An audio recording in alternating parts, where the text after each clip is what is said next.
Welcome, everybody, back from the break. You're watching GDQ Hotfix here on twitch.tv/GamesDoneQuick. I am your host for Game Masters, Kiara_TV, and what a show do we have for you today.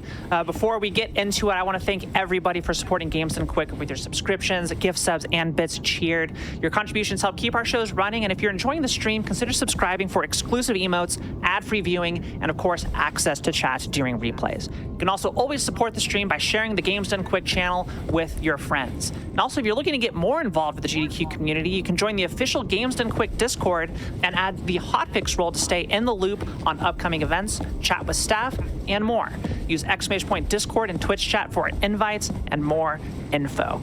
Now, today's show is going to be pretty special. There's going to be a lot going on, and it's going to involve a 4-player Elden Ring randomizer boss rush. I just said a lot of words, but here to help call the action as well as explain what exactly is going to happen today is the one, the only, the Spike Vegeta. Welcome to the show, Spike. Yeah, thank you so much, Kiara. Thank you so much for having me, but more importantly, having all of us here in our little group of friends. We came up with this little idea. Some of us would call it Boss Hunter, Lockout, Boss, Rush, Randomizer, whatever. Whatever it is, we're having a lot of fun with it, and we're very excited to showcase four of my good friends here running around Elden Ring and its big open world and slaying a bunch of bosses. It's going to be a good time. Yeah, we're going to have Derpy Dragon 15, a Free Shooter, Ragnoth, and Kuiper Don't Care competing simultaneously in different instances of Elden Ring with a lockout boss rush. So what this means is we have a partitioned area of the Elden Ring playable world. We're starting our players off at level 60 with a weapon, and then out they go into the world. And whatever boss they run into, whoever kills it first is going to get a set amount of points. But nobody else is going to be able to claim credit for that boss. Only the first kill. So that's where the lockout comes into play, Spike. Yep.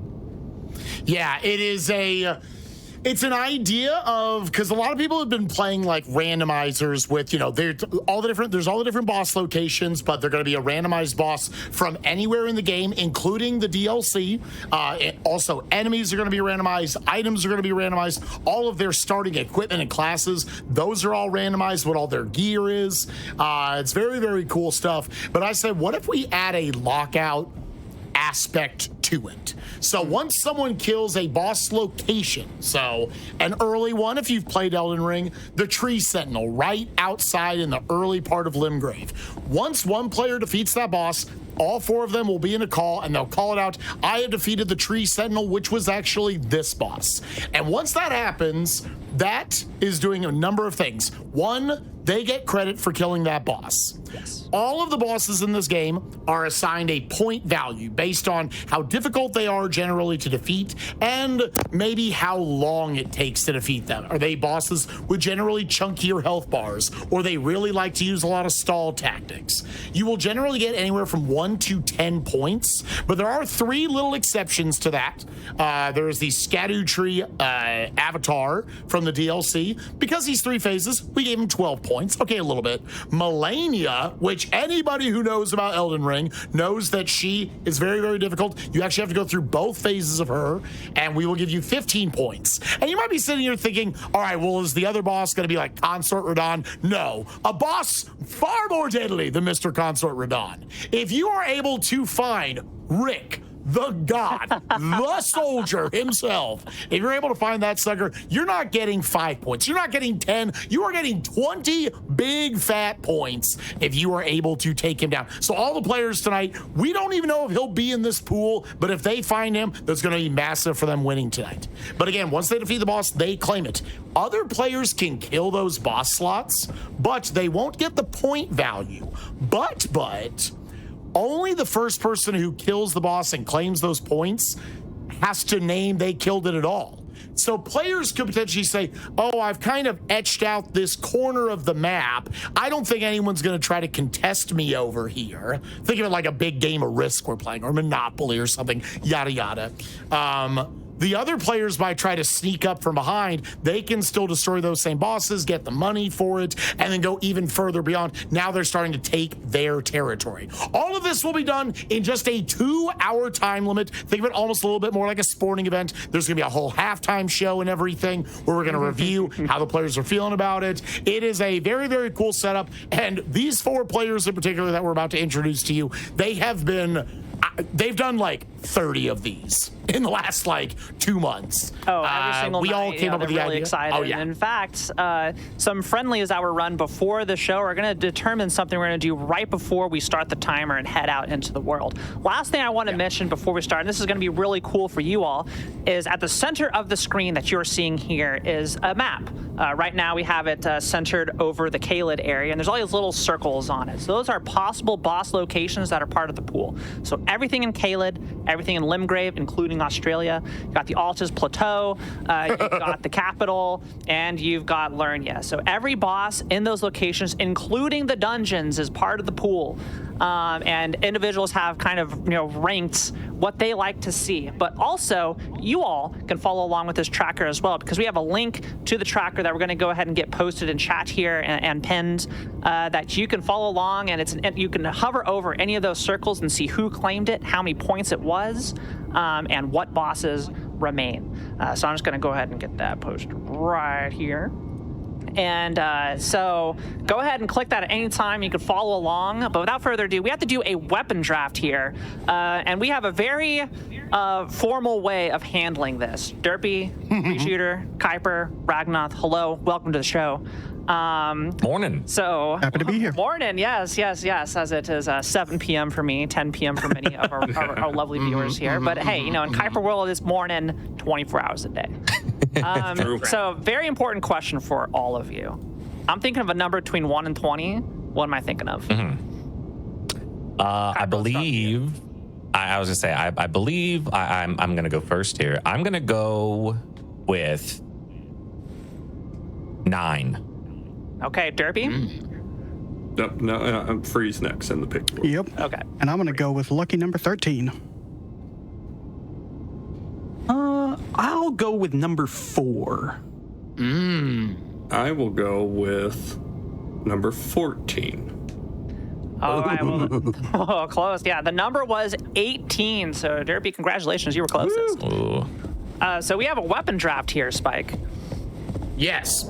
So what we do is to kind of make it to where it's not just the starting class, because for the most part, when we were designing these settings, we wanted it to be very much like there's no downtime. You jump into the world. Elden Ring is generally a speed run, a randomizer based on setup. No setup. You get this care package with a ton of different weapons in it, a bunch of different talisman, armor pieces, all sorts of goodies. Well, to ensure that things were going to be a little saucier every time, not to be confused with Saucy, who's helping us track bosses in the call. Hi, Saucy. That within this care package, we want everybody to use a unique weapon. So with the draft order that is generally decided by however we did on the last race, or in this instance, whoever gets closer to the number, Derpy now, I believe, has the number 1 overall pick. He can pick one of the weapons in this care package.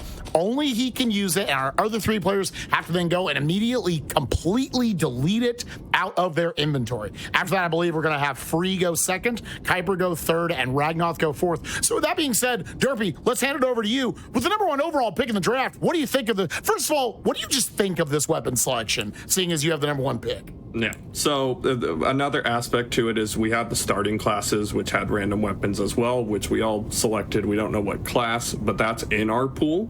So depending on what class you have, you might have a different weapon than others. So I'm actually going to go with the weapon from my starting class, which is one of multiple of our favorites, Poisoned Hand. Ooh. I had a feeling. Yep. It was on the wretch for everyone to know. So it was, if you went for that weapon and you got a late pick, you were only stuck really with what is in the pool. And there's some options, but you guys have fun. I'm glad I got first pick. Yeah, and to note, the starting classes are the only way we can get DLC weapons in our draft pool. If we find other weapons in the game, we are allowed to pivot to them as long as it's not one of the ones that was drafted. So if I find Poison Hand out in the world, I can't start using it. It's still banned from me because it was drafted by Derpy. But that being said, I'm going to draft the Wing of Estelle. Ooh, very much one of the most popular weapons in the game. I was hovering over it in preparation for you to pick it so I can discard it. I'm going third. My hot take is I think this group of weapons is dookie. Dookie. I think We're gonna be looking for some real. I think it's real bad. But I'm gonna take something. One of my favorite weapon types in the game. I don't think I've ever particularly used this one. But I'm going to be using the Death Knight's Long Shaft Axe is what I'm going to use. That was one of the starting class weapons. I thought about it. Well, as it turns out, I'm also going to choose my starting class. I am taking the Horned Warrior Greatsword. From the Prophet starting class. Great swords are hard to find a bad choice for. The moveset is generally good. I don't know if any of you feel like you want to describe a little bit about just like what is good about each of your weapons at all. I know obviously compared to other boss, this is nice. For the showcase tonight, y'all are gonna have to work around some maybe not A tier weapons. But like Derpy, you took the Poison Hand. Just really good fist weapon moveset. Yeah, it's the Star. If you know Star Fist, which are a popular weapon, it's Star Fist, but it poisons. So it's better Star Fist, is essentially what it is. It's great. I go full arcane, and that's the only stat I really need to upgrade, except my own vigor. So it's a nice. The one downside, we start two-handed swords talisman was an option. I will not get the bonus from that. Oh, that's right. That is true. That is true. So actually, I could just take that off because it will not help me.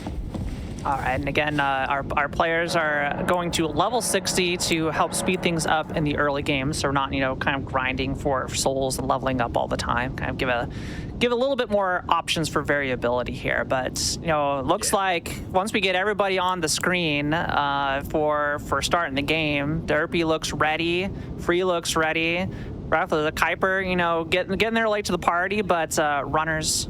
Are you all good I'm just messing with the R2s. I'm just trying to get the timing of the attacks, You can do that once you start the Hyper. We should start the process of muting the commentator. So yes, I'm ready to go. Spike, we're going to send our lovely players to their booths. And then any final thoughts before we get this show on the road? Okay, good luck. Good luck, gamers. I'm gonna start muting the people. It's okay. We have a little convoluted setup, but we're gonna make it work. All right, Spike. I'm gonna go ahead and count our runners down in 3, 2, 1. Go. Hopefully they got the message, and away we are into the boss rush. So these 4 players, they have spent so many calls together. And just to be clear, all of them, although you can't hear them, they are talking to each other throughout, sharing the information that you want to say. Because as soon as a boss is killed, they have to, again, proclaim that this boss has been taken out. So that way, no one else will waste their time. And it's a little bit chaotic at the start as we go in, and we see a Free Shooter immediately taken on the... they're all 4 fighting him. He's such a... This is definitely one of the less intimidating bosses in the game. He only gives them 2 points, which again is going to be ultimately what decides who wins it. But they're all fighting at +0. It does look like Kuiper with that long shaft axe with the lead on our end. But we have got Ragnoth also pretty close. Ooh, we've got a big riposte right here from Kuiper. That's going to be able, unless it is weirdly delayed on our end, I believe Kuiper is going to get his points. And you can see, again, everybody pinned in the message room or the chat room is a map. You can click on that and see as our lovely trackers, Saucy and Barrel, who are not in the call, but helping us out, keeping track of all the actions going on. So many bosses here, Spike, so much to keep track of, and away we go. So early 2 points on the board for Kuiper. Yeah, Very, very cool to see all four of them. That might have been one where they all agreed to fight it. It might have also not been. They just saw it and said, oh, I can pick that off. If it usually looks like much of a chunky boss at all, players are going to be right now focusing on, again, all of their weapons. Anybody, if you're not familiar with Souls games, your weapons will upgrade as you go. They start at +0. But as they go around, we actually gave them somewhat easy access to being able to just buy all of these smithing stones to where they could upgrade their weapon all the way up to +10 if it is a kind of unique special weapon, or +25, both roughly the same power range overall for kind of more standard weapons. Early on, they're going to figure out whatever they can to get enough money to buy all those stones and upgrade all those weapons. You got with that being said, Ragnoth is the one immediately jumping down here, down to the coast of the opening Limgrave area, and finds himself an Erdtree avatar, of which there are many, jumping over that shockwave and going in for those big attacks. The great sword right here should be relatively good at doing the best thing you can do in the game, which is staggering bosses. That way you can fit in a bunch of punishment, then go for the riposte, then go for the massive opening on the recovery, which looks like, ooh, Rag's gonna wait, just roll into that one more time and get the kill. That is a couple points for Rag as well. The avatars might be 3-pointers. I sadly, for this commentary, don't have the exact point values for every single boss route. No, it's 2 points as well. So that officially ties it up. 3 minutes into the race, Kuiper and Ragnoth at 2 points apiece on one boss apiece. Now, the early game is pretty chaotic. There's so many overworld bosses out there. And starting at level 60, we see Free Shooter heading over into Kayla. This is a play that he really likes to do. And each player has an opening route, so to speak, of I like going here, I like going here. And these players, again, they know each other so well. They know what each other likes doing. But eventually, these routes will have to converge as, all of that easy fodder that you get right at the start of the game starts to dry up really, really fast. We have 1 hour total in the first half, and the second hour it gets really exciting as a lot of those, juicier checks are taken care of, and you're kind of left with trash remaining. Yeah.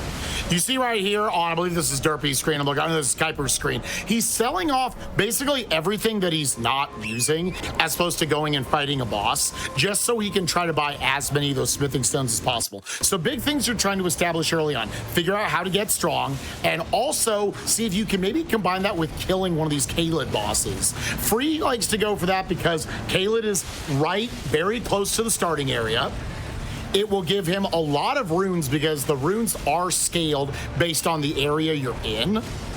And then they can use that to get the points, establish a little bit of a footing on a corner of the map that they can hopefully start racking up bosses in, deterring other players from going there and using that to get strong. It does look like Free elected to say he's running away. Yeah, he was doing chip damage against that boss. Caelid, although easy access, even at level 60, if you do not have an upgraded weapon, you are doing chip damage on these bosses. Even though it's a regular Misbegotten, those don't get skilled really high.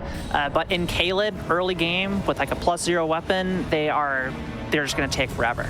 Anyway, here we have Ragnoth taking out an Onyx Lord. Really seeing the benefit of those big weapons with the insta-stagger. Yeah, also seeing a little bit of the weapon art right there that I find pretty interesting. Yeah, Ragnoth right here using a little bit of that kind of wind tunnel. This boss, the big reason why he's not going to be worth a ton of points is because most things are going to at least make him flinch to where you can stagger him out of all of his various attacks. So it's really easy with a bigger weapon like this. Big bonks, a very high meta in Elden Ring. It just doesn't let things really get to have an opinion in the fight. He is wasting a little bit of time on him, though. Yeah, it's like another couple of swings. Yeah, any R1's going to stagger him. Very nice. And that is going to be another kill for Ragnoth to give him the slight lead here very early on. Ooh. Meanwhile, we have got Free has decided to go to a different area. So this is normally a dragon location, and it is a big amount of runes. I forgot exactly how much it is, but with this, he can go from +0 to basically +24, +25 whenever he wants. But really quick, look here, Kuiper's found a Radon boss fight here in a very low scale area. This is a high point value target, Spike. Yeah, this is actually potentially very nice for him. I don't know how upgraded he is right now. It doesn't look like he's +0. He got a little bit upgraded. But Radon is going to be one of those, I would imagine he is at least a good 8 points. Yeah, that's good chunky damage. And this is honestly what you want to see here. You find these low-scaled bosses, but we still consider him an 8-pointer just because that is Radon. Yep. But again, those areas can also go pretty quickly. Yep. Looks like Kuiper needs one little chip damage and knocks him down. That's going to be big for Kuiper here early on. God slain. And he was just chilling on a rock in Limgrave. But Free Shooter doing some good job. Got a nice riposte off of the dragon, taking a big chunk, and it really looks to be going to have a good time with this. 13 flasks, plenty of it remaining. It'll be a while there, but Derpy, what do you think of the hippopotamus? I hate this boss with a passion. I think he is fine until he goes supersonic Sonic the Hedgehog on you, because here.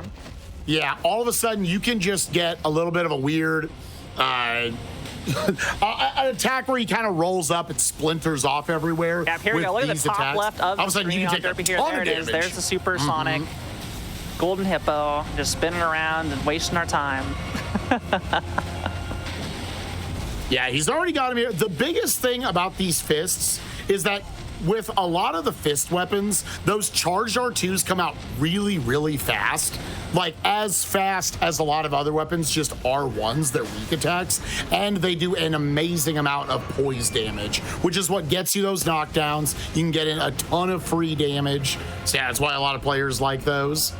Again, though, I will say, compared to the weapons they've been getting to play with the last 2 months, this is one of their weakest starting class set of options they've had.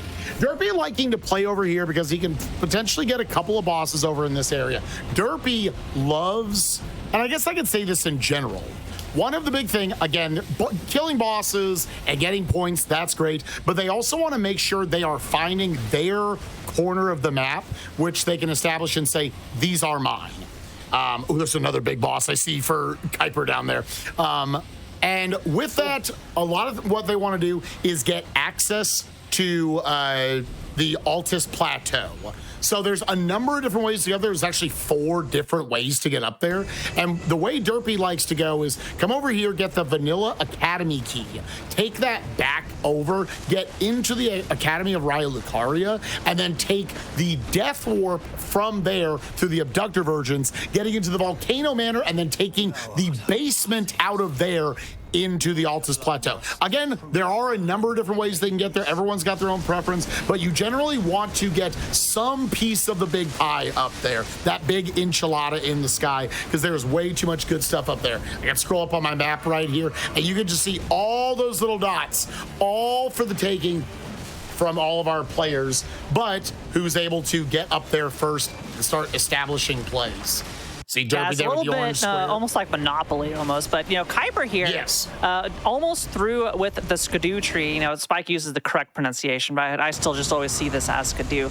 Skidoo. This is a randomizer, right?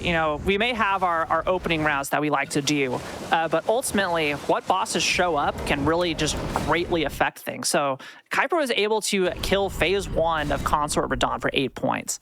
And we're now on the final phase of the Skidoo tree after. You basically have to fight 3 of these suckers. Even a low-scaled area takes forever. There's going to be another 12 points just from 2 bosses. So 2 really, really high-value targets here. What? Who planned out this scene? Because again, there are only 3 bosses in the game that give extra points. Looking over at Derpy right now, he is fighting Melania.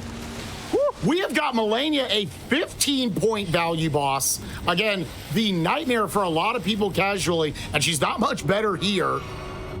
Kuiper just trying to tank that damage off the triple explosion, but now big damage. He knows he's in a lower scale area. There's definitely a skill involved with knowing when you are outscaled over an opponent, and you should force that damage a lot more. Derpy's going to be potentially eating a large amount of that infamous waterfowl dance. Barely survives right at the end. Drink, that'll be a double pump from Derpy. And a lot of why Melania has 15 points accrued to her, it is a randomizer thing.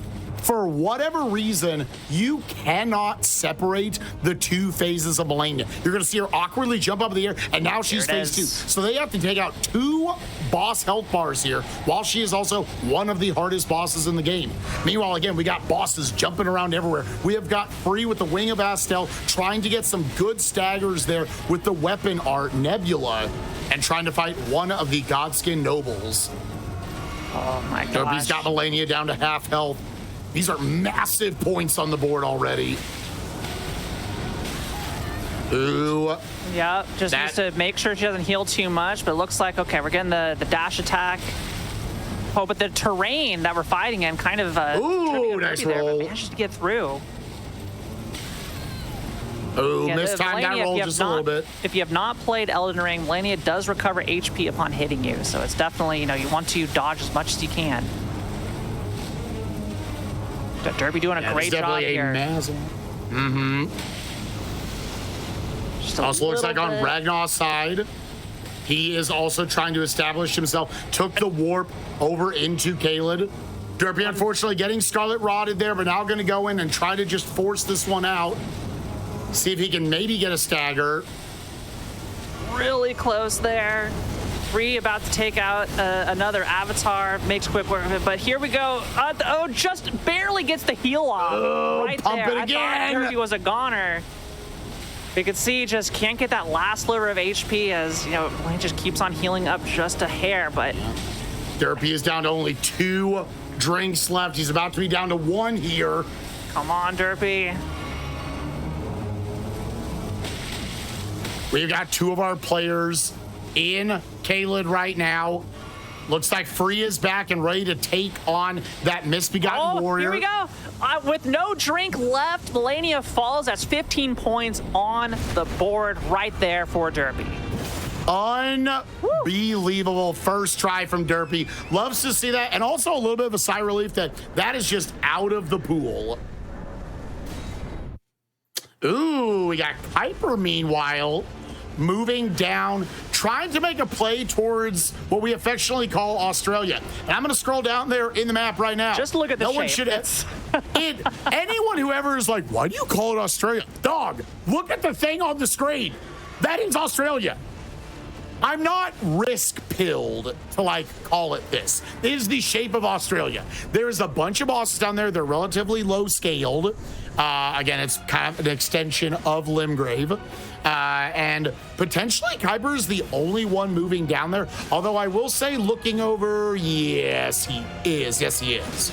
So he can potentially take this and then take this little jump over to Australia, otherwise known as the Weeping Peninsula, and that's the get real a name. bunch of points. Yes. But again, what is happening is all 4 of these players, they're in a call right now. So as soon as they defeat anything, like Ragnar just took out the Mimic tier, unfortunately only a 1-point boss right there, but was able to take it out. That gives information to the other players. Okay, they are over there. They just killed that boss. I have an image in my head of what their strategy is trying to do. So they know Kuiper is probably trying to get over to, again, Australia, Weeping Peninsula. Do we want to potentially send someone over? Do one of us want to go over and try to block him? Or are we just going to give him that whole area? Generally, they're not going to want to do that because that's a lot of lower scaled bosses. That's a lot of points that he can effectively monopolize, but we'll see how that goes down. Yeah, we have Derpy now going through Raya Lucaria here. Heading up here to grab this Grace and has a couple options. Can continue on all the way up through now or can reverse turn around here, head back to the elevator and go to Volcano Manor. But, right now opting to continue on. I think the Red Wolf is right up past these stairs, which is a relatively low-scaled boss for the region. We'll see what he finds there. Yeah, it looks like Derpy is electing to go up. There's kind of 2 main schools of thought here up on Derpy's side. You can either just go directly for Red Wolf and then establish, in order to get to Renala in here, you have to defeat the red versions. wolf. Ooh, the queen abductor versions. Funny, because normally you would fight them as a way to get to the volcano manor in a way, out of the bottom of here. This is actually kind of a toxic boss. I'll just use the word, because yeah, they like to not really stagger to anything. The only thing you can take advantage to, if you hit their little kind of open cavity, they take increased damage. But yeah, they do these attacks where they just kind of spin around. They can stun lock you. Their range is pretty ridiculous. Oh, they've even got bloodlust. I haven't even thought about that. But that gets rid of one of them. Ooh, and we have Kuiper taking on Onze. This is actually, once again, good points for Kuiper in a relatively low-scaled area. He can't keep getting away with this spike. Yeah, honestly.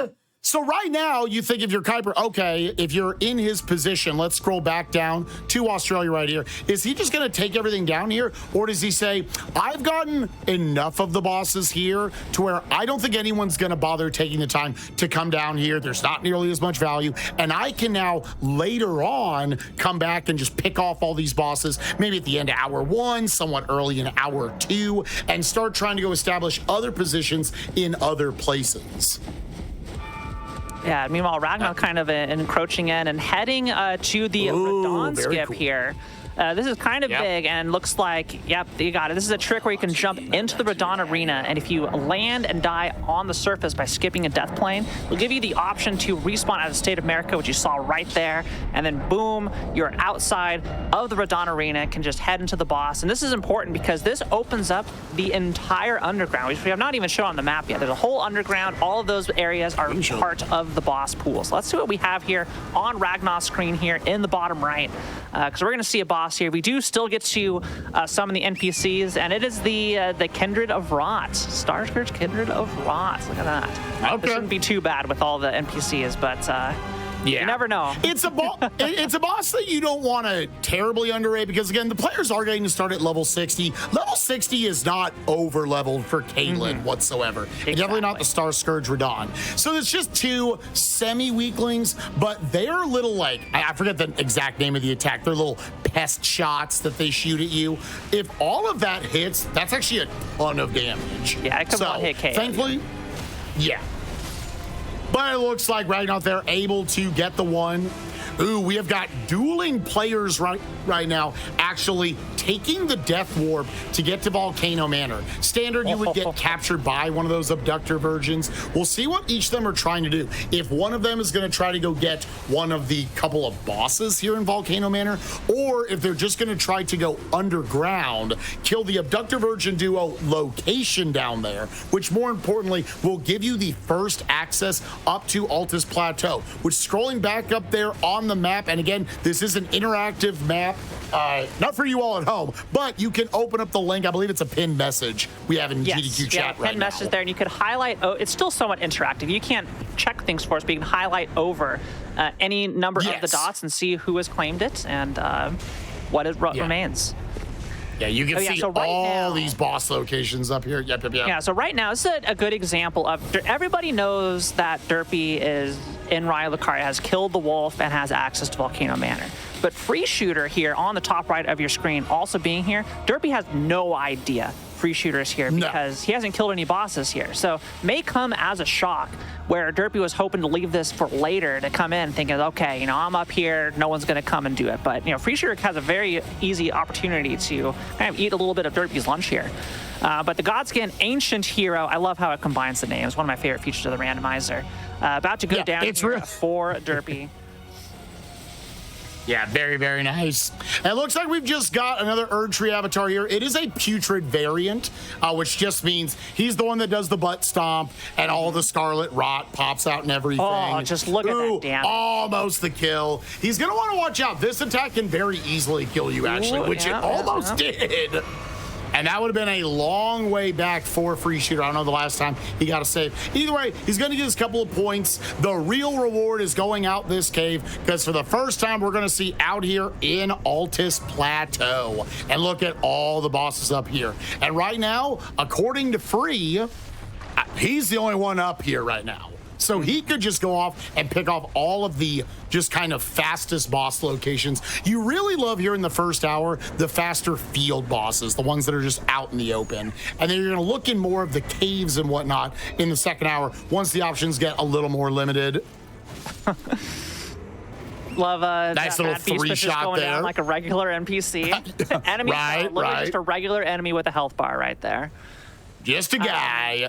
Yeah, so, Derpy now knows, probably not too happy, spinning around there a little bit. I feel like, figuring out what do I want to do? Double back in and really thinking about it because, right now, Derpy knows Free is just heading through Altus and, there's not much that Derpy could do about it to contest. This is Free's bosses to take out. We got a Tibia Noble.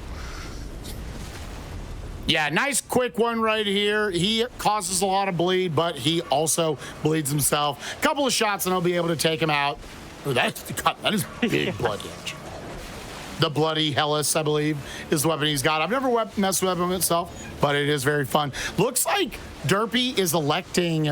Ooh, did Derpy take a death to the boss in here? No, the boss is down. But I think headed down as if to also kill the abductor virgins and then backing out and no. So the only reason to remain here outside of I've not seen that that fall off there. These little verticality tricks, but I like this. Yeah, because as you can see, there's so many boss locations up here.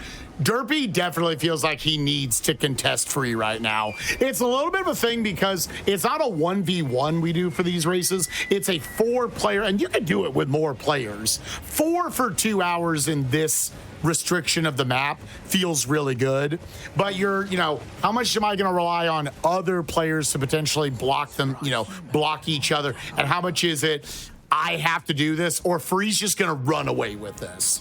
Yeah, we have Ragnoth, continuing to push the Radon advantage, knowing that he can be the first one to take it to the underground, at least get access to it. Now, important to note, Ragnoth does not know if anybody else has taken out Radon, but given we've seen bosses continue to fall elsewhere, Ragnoth's probably feeling pretty good that nobody else is down here right now, based off the information available. Now, as we're going through and killing a couple quicker boss here, any of these NPC boss that you're seeing Free up on your top right of the screen taking out, these guys can just be a pain. Thankfully, the weapon's doing really good. This is a good NPC killer weapon. You can kind of just throw out those stars and see ya, easy points. But looking at the scoreboard here really quick, we have Kuiper in first place, 44 points, and Derpy in second place with 29 points. But one thing I want to point out here, Derpy only has 4 bosses on the board, but is averaging over 7 points per boss. Yeah. Which is, next closest is Kuiper, averaging about a little over 5 points per boss. So really hitting those high value targets definitely helped a little bit by Melania. Yeah, for sure. Again, Melania with the big 15 points. The last one already, we're not even at the end of the first quarter. And the only other massive point value boss out there would be Rick. Wanted him to be a little bit of a golden ticket to get into Willy Wonka's factory. Yeah, you find him, that's 20 points. But again, in the boss pool, I forget the exact number, it's around 125 bosses in this restriction. For anyone wondering the nitty-gritty details, we basically wanted no DLC and nothing beyond Morgott in the capital. Otherwise, you're kind of getting in more it keeps the world open enough for them to get into, but not so open by adding the DLC to where, players can go off and they would literally never snipe each other. So it kind of gives us a nice little bit of a balance. I hope we see at least a couple of potential snipes. Worth going, I'm going to pop over to the underground view right here, where we've got just a handful of bosses down here, but Ragnoth looking to establish himself as the one who's going to potentially take out all of those. It does look like also at least Free and Ragnoth utilizing that Flame Grant Me Strength that I imagine they both started with. I don't see either Kuiper or Derpy using it, so maybe it got picked up later on, but those can be in their little starting kit care package. And with that, what was that weapon? Oh, no, okay. That For a was second, I thought he found hidden crystal axe or something. I didn't quite get the full. Yeah, for a split second, I thought it was the Death's Poker, which is another big, actually, speedrun meta weapon. That was not what it was. Yeah, one thing I do want to mention that I don't think we talked about as we see Derpy taking out the boss that Free Shooter just did, is where the abductor versions are. So even though Derpy has to kill this to get to Altus, will not be getting any points for this boss.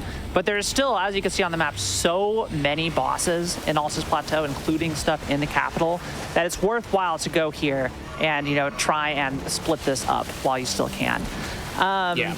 But the players are not locked in to that starting weapon that they have. So if they find something else out there that they really like, they can respec to it. Usually you're going to have to spend some time, drop a larval tier, and respec to make the maximum use of it. But if you start with a stinker, you can change to something better. Yeah.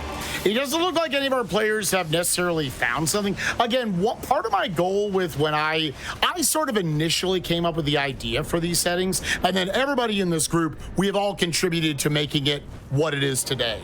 But I think a big thing for all of us was just, we want this to be a randomizer and a way of playing Elden Ring where there's basically no downtime. It's just 2 hours of action. We've been sitting here for only like 26, 27 minutes by my clock, and we have already killed over 30 bosses between these 4 players. There is a small world, I believe they've done it one time now, where we could see a full clip. Like literally every single boss in the pool could be slain tonight. And that would be pretty freaking cool. But we'll see how that goes down.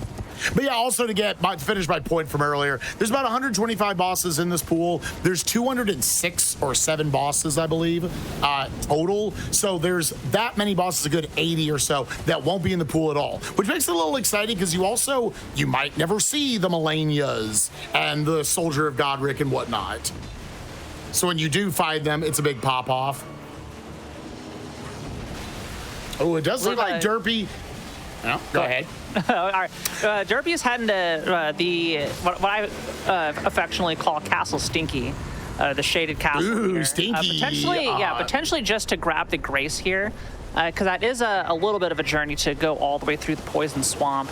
Kuiper, meanwhile, cleaning up some of the quick overworld bosses, just was over at the Scenic Isle, take out that Deathbird. So quick, like 13 points there for Kuiper, just cleaning up some of these overworld bosses here that, Kuiper knows where everybody else is and is kind of just sticking to his own thing, not going to try and contest anything. It's instead going to clean up most of the remaining things that have been left behind as, Derpy and Free are fighting over Altus and Ragnoth is clearing the underground. So that kind of leaves a large amount of the rest of the world for Kuiper to just go clean up as he chooses. Yeah, let's focus real quick on Ragnoth here in bottom right as he's taking on Malekith, one of, I think, the hardest bosses in the entire game. I think the number 2 hardest, at least in the base game. This dude, if it wasn't for his tiny health pool, would be number 1 in my opinion. His the ways he can have the Black Blade style attacks that drain your health. His attacks, in a lot of ways, it's not just important that you roll through the attacks, but your positioning is also important, especially on that double swipe. Yeah, Ragnoth doing a good job of projecting exactly where he's going to be, moving into that left hand so he doesn't get caught by the second swing of that little spinneroonie from him. Wants to see one of the big attacks. Ooh, he's going to get stuck in this unless you get behind him.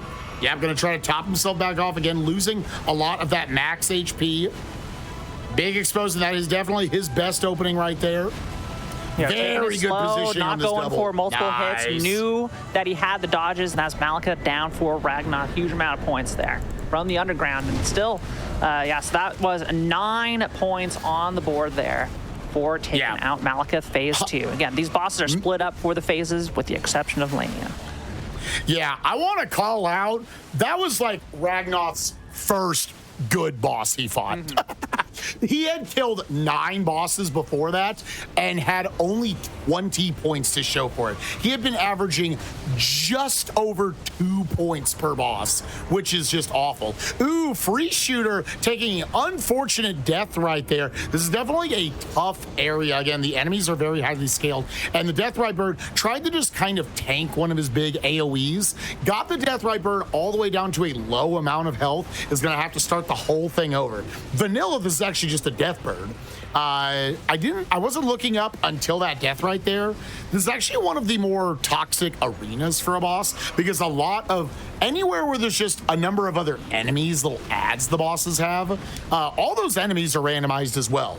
So sometimes it's not necessarily the boss that is the problem. You could also have it here on Derpy's side with the boss on Pride Rock. He's got a Ghost Flame Dragon. There's 7 other randomized enemies around him who could all make this even worse.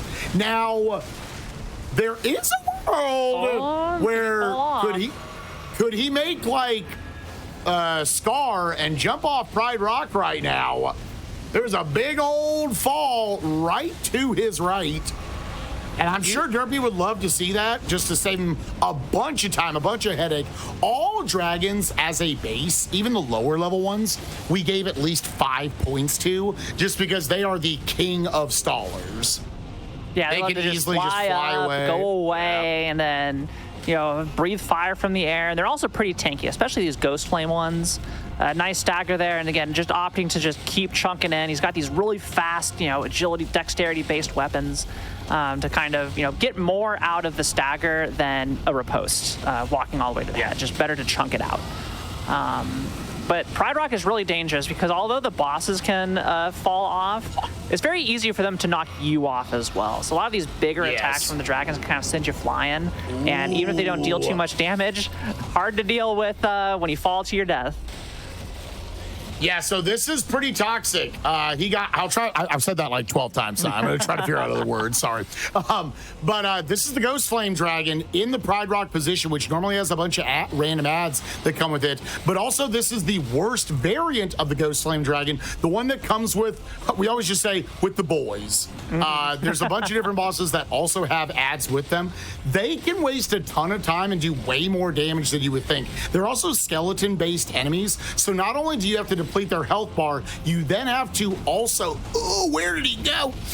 You also have to hit them while they're down to actually clear them. I think at this point, Derpy is just trying to deplete those last couple of hits. He needs 2 more charged R2s. He can do a single pump of his health right there. A little bit of a trade, but that is fine. Should be it for Derpy. That is 1, and there he is. Oh my god, it is a flurry of action over here. Double crystallines down for Ragnar. We got the triple crystalline. Let's see, these look like the rotted crystalline warriors. 4 Kyber. Yup. We got another draconic or a plague tree spirit here right outside the capital for free shooter.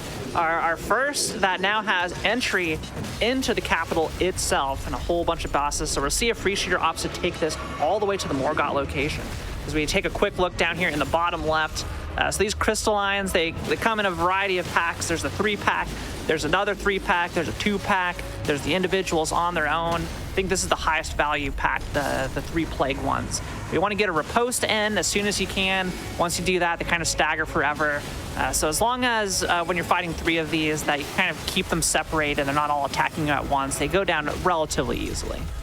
So okay. There is the stagger.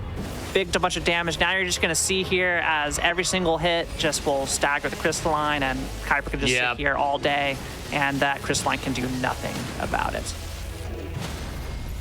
Yeah, good. You just kind of wait in between hits. Yep.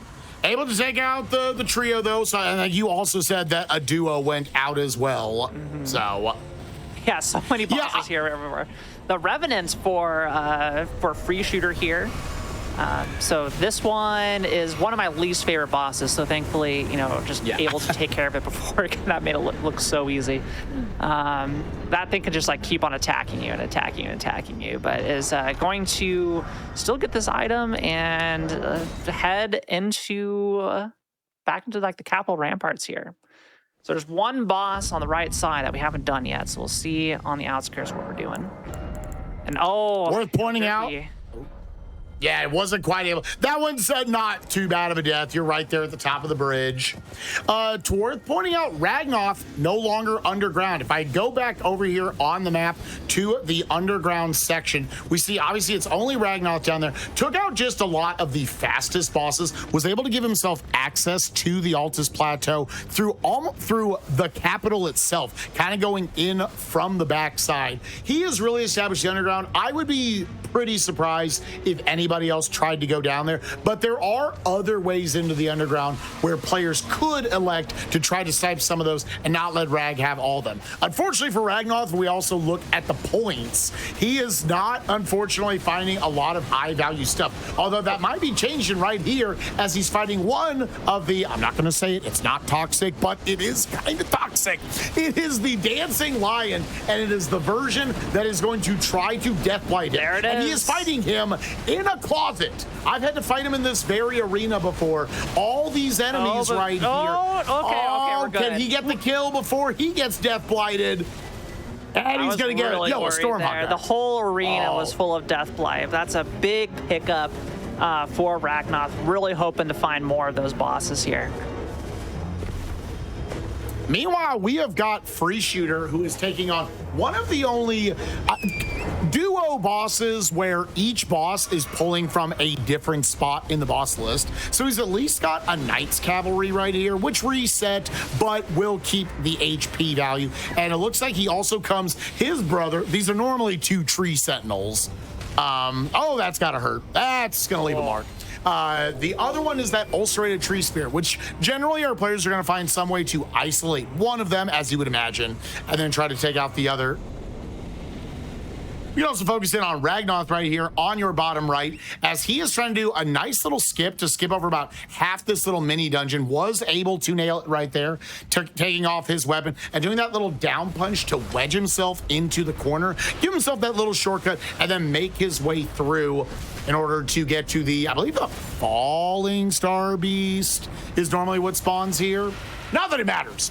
It's boss randomizer. There's literally no context there. Who's it going to be now? I can't. Can you see through the cracks, Kiara? Whatever it is, it appears to be small. Ooh, okay. So this can also be a little rough. See, I used a different word right there. Yo, I love this absolutely massive weapon art. This is actually so good for crowd control on all these little trash mobs. Because, yeah, normally this can be, if it's in a higher scale area, this is worth more points than you would think. But this is doing a good job of clearing them out and then also able to get Ragnoth the kill on the 2 that matter. Very good. Another couple points. Up, and we're heading back to the underground here. That can mean only one thing. We're heading to the capital, I believe. Or Ragnar. Yeah, I would think at this point, yeah, because he warped specifically to the Fia's champion location. This is the 4th and final area, generally, that you will take in order to get into Altus Plateau. It's a little bit of a maybe semi-unintended path for it, but you're able to, this warps you directly into the capital, where the end of, for the purpose of this race, the map will be. And then you can simply go backwards. You can't go through this fog gate to fight the Draconic Tree Sentinel, but instead you can just kind of hop around it. Ooh, we have got another massive boss right here, and that is a big old dodge from Free. Unfortunately, he's out of blue juice. He's got to use regular attacks. It looks like he has at least 1 blue juice. We've got Gaius, another one of the big remembrance bosses, or really major bosses of the DLC right here. This guy can be a lot of hard, especially if you're a little unfamiliar with his moveset. It's another one where your positioning is very important. Exactly where on his side you kind of want to live for. Free getting those big staggers, showing off why the Wing of Astel is one of the best weapons in the game. It's so good at staggering, and it's just a little tiny curved sword. Why it's this good at staggering the bosses, I don't know. But here it is. One more little slap, and we have got even more points for Free. Switch it over to Derpy's side in your top left. He is on phase 2 of Renala, and Renala has definitely seen better days. My God. She is down on her makeup game. My God, look at this thing. A little bit chunkier than you would think. Yeah, she's falling apart a little bit there. Yeah, her lost a few of her insides, but this is okay. This is okay. Yes. And what's possible beauty standards, I swear. I'm so sorry. These 2-phase boss fights, if you're able to get the kill, you will get points for each of them. This is and I don't know if we gave it more points or not, but it's not just the base Dragonkin Soldier, it is the special one you find underground, the Dragonkin Soldier of Noxtella. So I don't know what Derpy fought in phase 1 here, but he can get a double payout. And again, looking at the point values right now, Kuiper's still with the lead at 73 points, living off a couple of those big bosses he killed early on, like the Shadow Tree Avatar, like Radon, Consort Radon Phase 1. Free only about 11 points behind at 62. And you've got Derpy and Ragnar tied at 46 points apiece. We've just got different ones. But Derpy is about to push himself up into third place with this double boss kill. And I'm actually going to scroll up in the map myself right now, where you all can as well type into the chat and see what these are. Renala Phase 1 we got, and Raya Lucaria. Yeah, it's going to get him up to 55 points. Looks like it was 9 points total between the two of them. Very solid pickup. Yep. All right, so what's our We've already got, cavalry like, count so far? I think this is at least the 5th one that we've seen so far. The Knight Cavalry that Kuiper is on the bottom left. The most common boss in Elden Ring. There are 10 or 11? There are 10 of them in this game. And what's funny is, casually, it's very common to talk to players and they never found one of them because they're only nighttime bosses, which if you ever die, Elden Ring's a pretty hard game. You tend to die a lot. It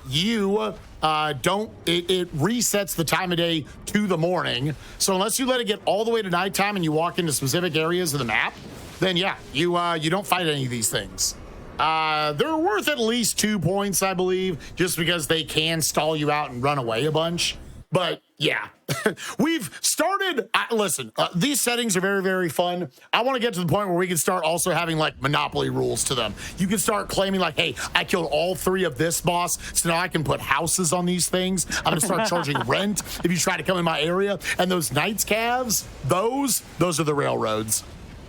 Every time you can start doubling that rent every time lands on those suckers. Hell yeah. I don't know how I'm going to make that work, but it's going to be hilarious when it happens. All right, free shooter here, still largely uncontested for most of the Altus plateau. Continuing on here, taking out Godfrey, at least the first phase of it, and our other Dragonkin soldiers. So I'm aware of 2 of those in the game, and we kind of killed them both really close apart. Yeah, there's either 3. I think there's 3 of them in total. Mm-hmm. Probably one in a dungeon, man.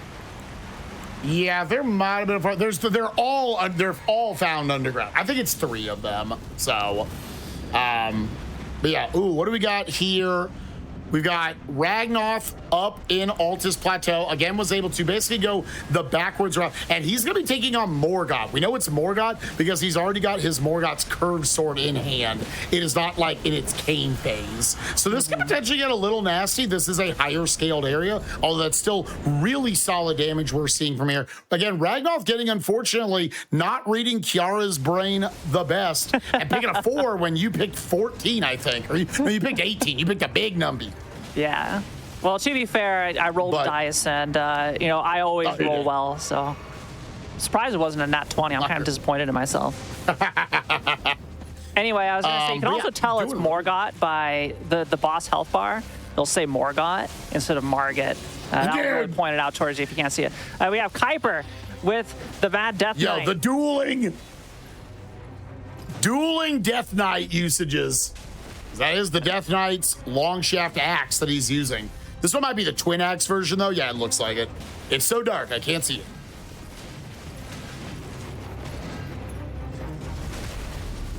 Oh, there we go. Nice Morgoth backstab. Down Nice fishing that out. Ragnoth. Good pickup. Very well done. Another mechanic we haven't brought up as we're here entering the last 15 minutes of the first half. As you do see the usage of stone sword keys right there. So a number of the bosses in this area that we're playing in the map are locked by stone sword keys. It's generally quite a few of the Evergales, the Everjails in this game. Everjails, yeah. Everjails will cost 1 to get into. And a lot of the dungeons, kind of the meteor dungeons, will cost 2. So players just have to hope that they're able to find them, or they're able to get to merchants who can sell them somewhat consistently. Otherwise, yeah, you can get into areas like this one that Freeze in, where bang, he did one little skip, drop down to the lever, and now he's already in the boss fight. So even though this cost him 2 stone sword keys, it can be very, very worth it. Popping his flame grant me strength, and now going in, who is in here? It is the on. I love Radagon's music. I can't hear it right now, but I can hear it in my brain. Yes. In my brain. Fortunately, you're not going to hear it for too long because we're going to make quick work with. Yeah, sorry, buddy. Yeah, it's such an awesome weapon. I need to use this next time. Yeah, I believe we got our first Falling Star Beast here at the top left here for Derpy Dragon. These are another one that I really hate, these bosses. They're immune to practically everything. They have a couple weak points, but even then, like, unless you get right to the face, they just take so long. Yeah, Thankfully, it looks like, I actually didn't know, they are not immune to poison. So it's actually very ideal for Derpy and the poison hand right here because he's got so much health. That actually chipping away is doing really good damage because this boss can definitely waste a ton of time. Otherwise, it is the full-grown Falling Star Beast. There's only one of those in the game. You can tell it's full-grown. One, you can read the name down there. I guess this one doesn't actually have the name down there. It's just Putrid Falling Star Beast. One of the many regulars. But you can tell because it has no, it is the full-grown. You can tell because it has an eye. That is the tell for it. Yeah, it is bigger as well, but like that's kind of hard to tell without them. Maybe able to take it out with this combo with this stagger. Oh, not quite. Well, it looks like, I think he was trying to get the riposte right here. Yeah. And this thing stayed poisoned the whole time. Yeah. At this point, Derpy could wait it out, but why bother? Just get that last little chunk. It may just die to poison here. All right. There we go. GG's. And we have Kuiper and Derpy both in Caelid right now, and Kuiper thought maybe he would have had it to himself, but now knows Derpy's fighting here as well. Opting to go straight into the Minor Erdtree Catacombs. Yeah. Kuiper, I think Kuiper is the one of the players that settles the most on. I'm actually a lot of times going to be okay with not going to Altus and just saying, I'm going to play to Australia, I'm going to play to Lernia, other stuff in Limgrave, maybe some stuff over in Caelid. And if the other players aren't going to super contest me, I'm going to see if I can just take out that part of the map. It's not a bad strategy, as a lot of times, if higher point value bosses land down there, you can also take them out very, very quickly. But they're just not as dense areas as you have up in Altus. But it looks like Derpy is giving him at least a little bit of competition down there as you see that orange circle dropped. Yeah, Ragnoth here with my favorite boss, Wormface, because it just makes everything that comes in here a really funny name. So we got O'Neill Face here. This is O'Neill, Shaquille himself. O'Neill Face right here. I believe this is the one that shows up from Caelid. So, not the mountaintop of the Giants one. Very nice deflect there. Yeah, this is another one where, kind of like we saw with Pride Rock earlier, it's a little rough that this is the boss that summons 80 ads, because there's also just a lot of natural ads in here. Man, those parries from Ragnoth looking slick as butter or something slick. Able to get the kill, looking up here, looking at different little chunks of the map. We're seeing a lot of free picking off points here in Altus, definitely the most, but Ragnoth starting to take a few as well. Moves into third place ahead of Derpy. Again, off still a very poor, average point count per boss at 64 points. Kuiper's still maintaining that very slim 83 points, 4-point lead over Freeze 79. But we do have Kuiper moving down to his next boss. Let's see what he's able to find.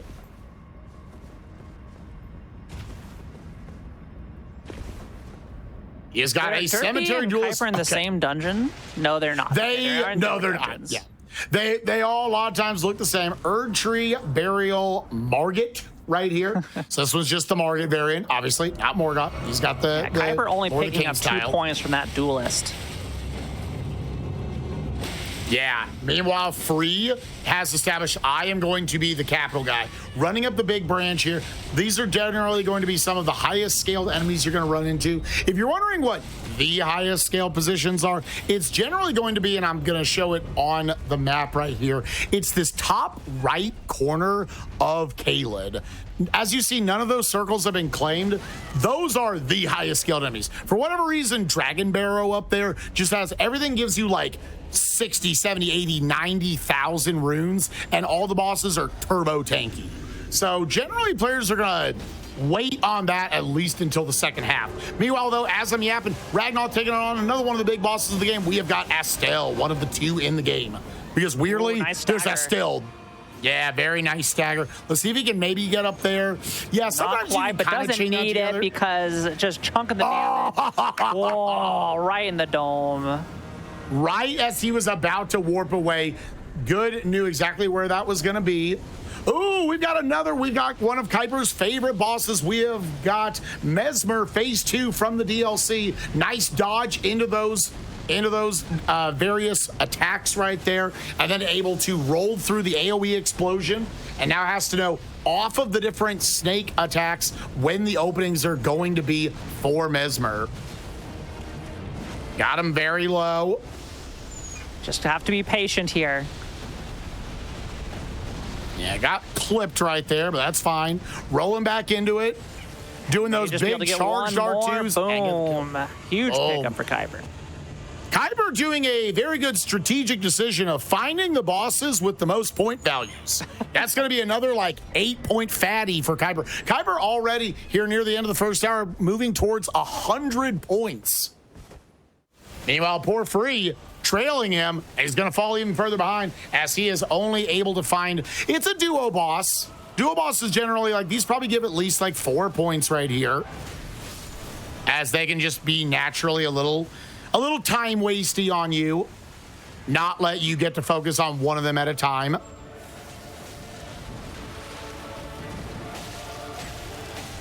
This is going to get Free a ton of runes. The players would like to ideally also do some leveling up throughout the run, but generally you're not going to get a ton of level ups after you just get to start at level 60. You could definitely do a variant of these settings where you just get to where you're going to start back down more, you know, the level 10, level 15, whatever your starting class is. But we liked that this allowed for a little more freedom to jump up to the higher scaled areas a little bit faster. Meanwhile, Ragnar back underground. He's in Nokrin Eternal City. What's in here? It's way off in the distance. I see a regal tree sentinel. I believe this was the Moose Senior location up top. I don't think we've been down to the low. Oh, so there's 2 baby! Moose fights. I love finding a railroad in this cave because for whatever reason, he doesn't like to actually ride his horse. Talk about the Knight's Cab. That's going to be a big 2-point fatty for Mr. Kuiper right there. That's not going to quite get him to 100. Meanwhile, you got Derpy scrolling back over here, moving up to the, Carrier Mana right here, which have 2 bosses basically back to back. This first one's not going to give him a lot. It's just a Mad Pumpkinhead. It's just the solo. The only thing you got to worry about is making sure you can actually hit him over that big fat dome of his. Honestly, probably not a great matchup for like a fist weapon, as one of the only real problems with fists are that they have shorter range, but it's a Pumpkinhead. Nice, They quick don't- little. Even in high skilled areas, they kind of fall over. Spiked crack tier right there, though. I always forget which one that is. If that's the one that makes you stagger enemies faster, or it like maybe ups your like charged attacks. If it ups your charged attacks, then Derpy should definitely put that on. Okay, so let's see what we got going on here. We have Ragnar, because we have about 5 minutes here left in the first half before we head to a break and interview our runners and see what they're thinking about the seed so far. Ragnar now in the lower levels of Nokron, and there's a couple bosses down here to do that nobody's even bothered with. They're a little bit of a time investment, especially Moose Jr. You got to go light 8 of the torches. It just takes forever. We have a Free Shooter up on the top right doing the Celia escape, as I call it, climbing up those routes, pretty precise set of tricks to go clear out some more bosses.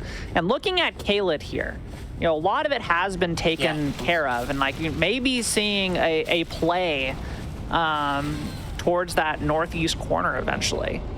There's still quite a few bosses over here to do, and maybe Free Shooter is feeling good enough to do it. We got a Golem Lord here in the top left for Derpy Dragon and one of the Assistant in Everjail. So looks like a lot of some action sort of, happening. Whoa, Yeah. big hit there. Yeah, the riposts on the golem always does massive damage in the chest for whatever reason. It's lore reasons, whatever. Kind of no matter what your scaling is.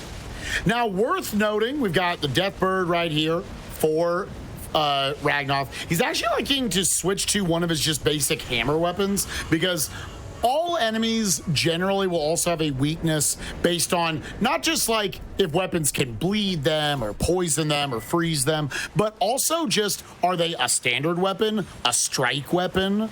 And those Deathbirds will just take more damage to strike-based weapons like he had right there. I've seen also Free bust out just the base club sometimes because they were just going to take that increased damage and do a good job. The base club and like those hammers, they do a really good job of staggering, especially with those charged R2s. I was like, oh, we have got a really red what you wolf want right to see here in the Dragon Barrow. This is a boss normally found in Lernia and is kind of meant to, die in a couple hits.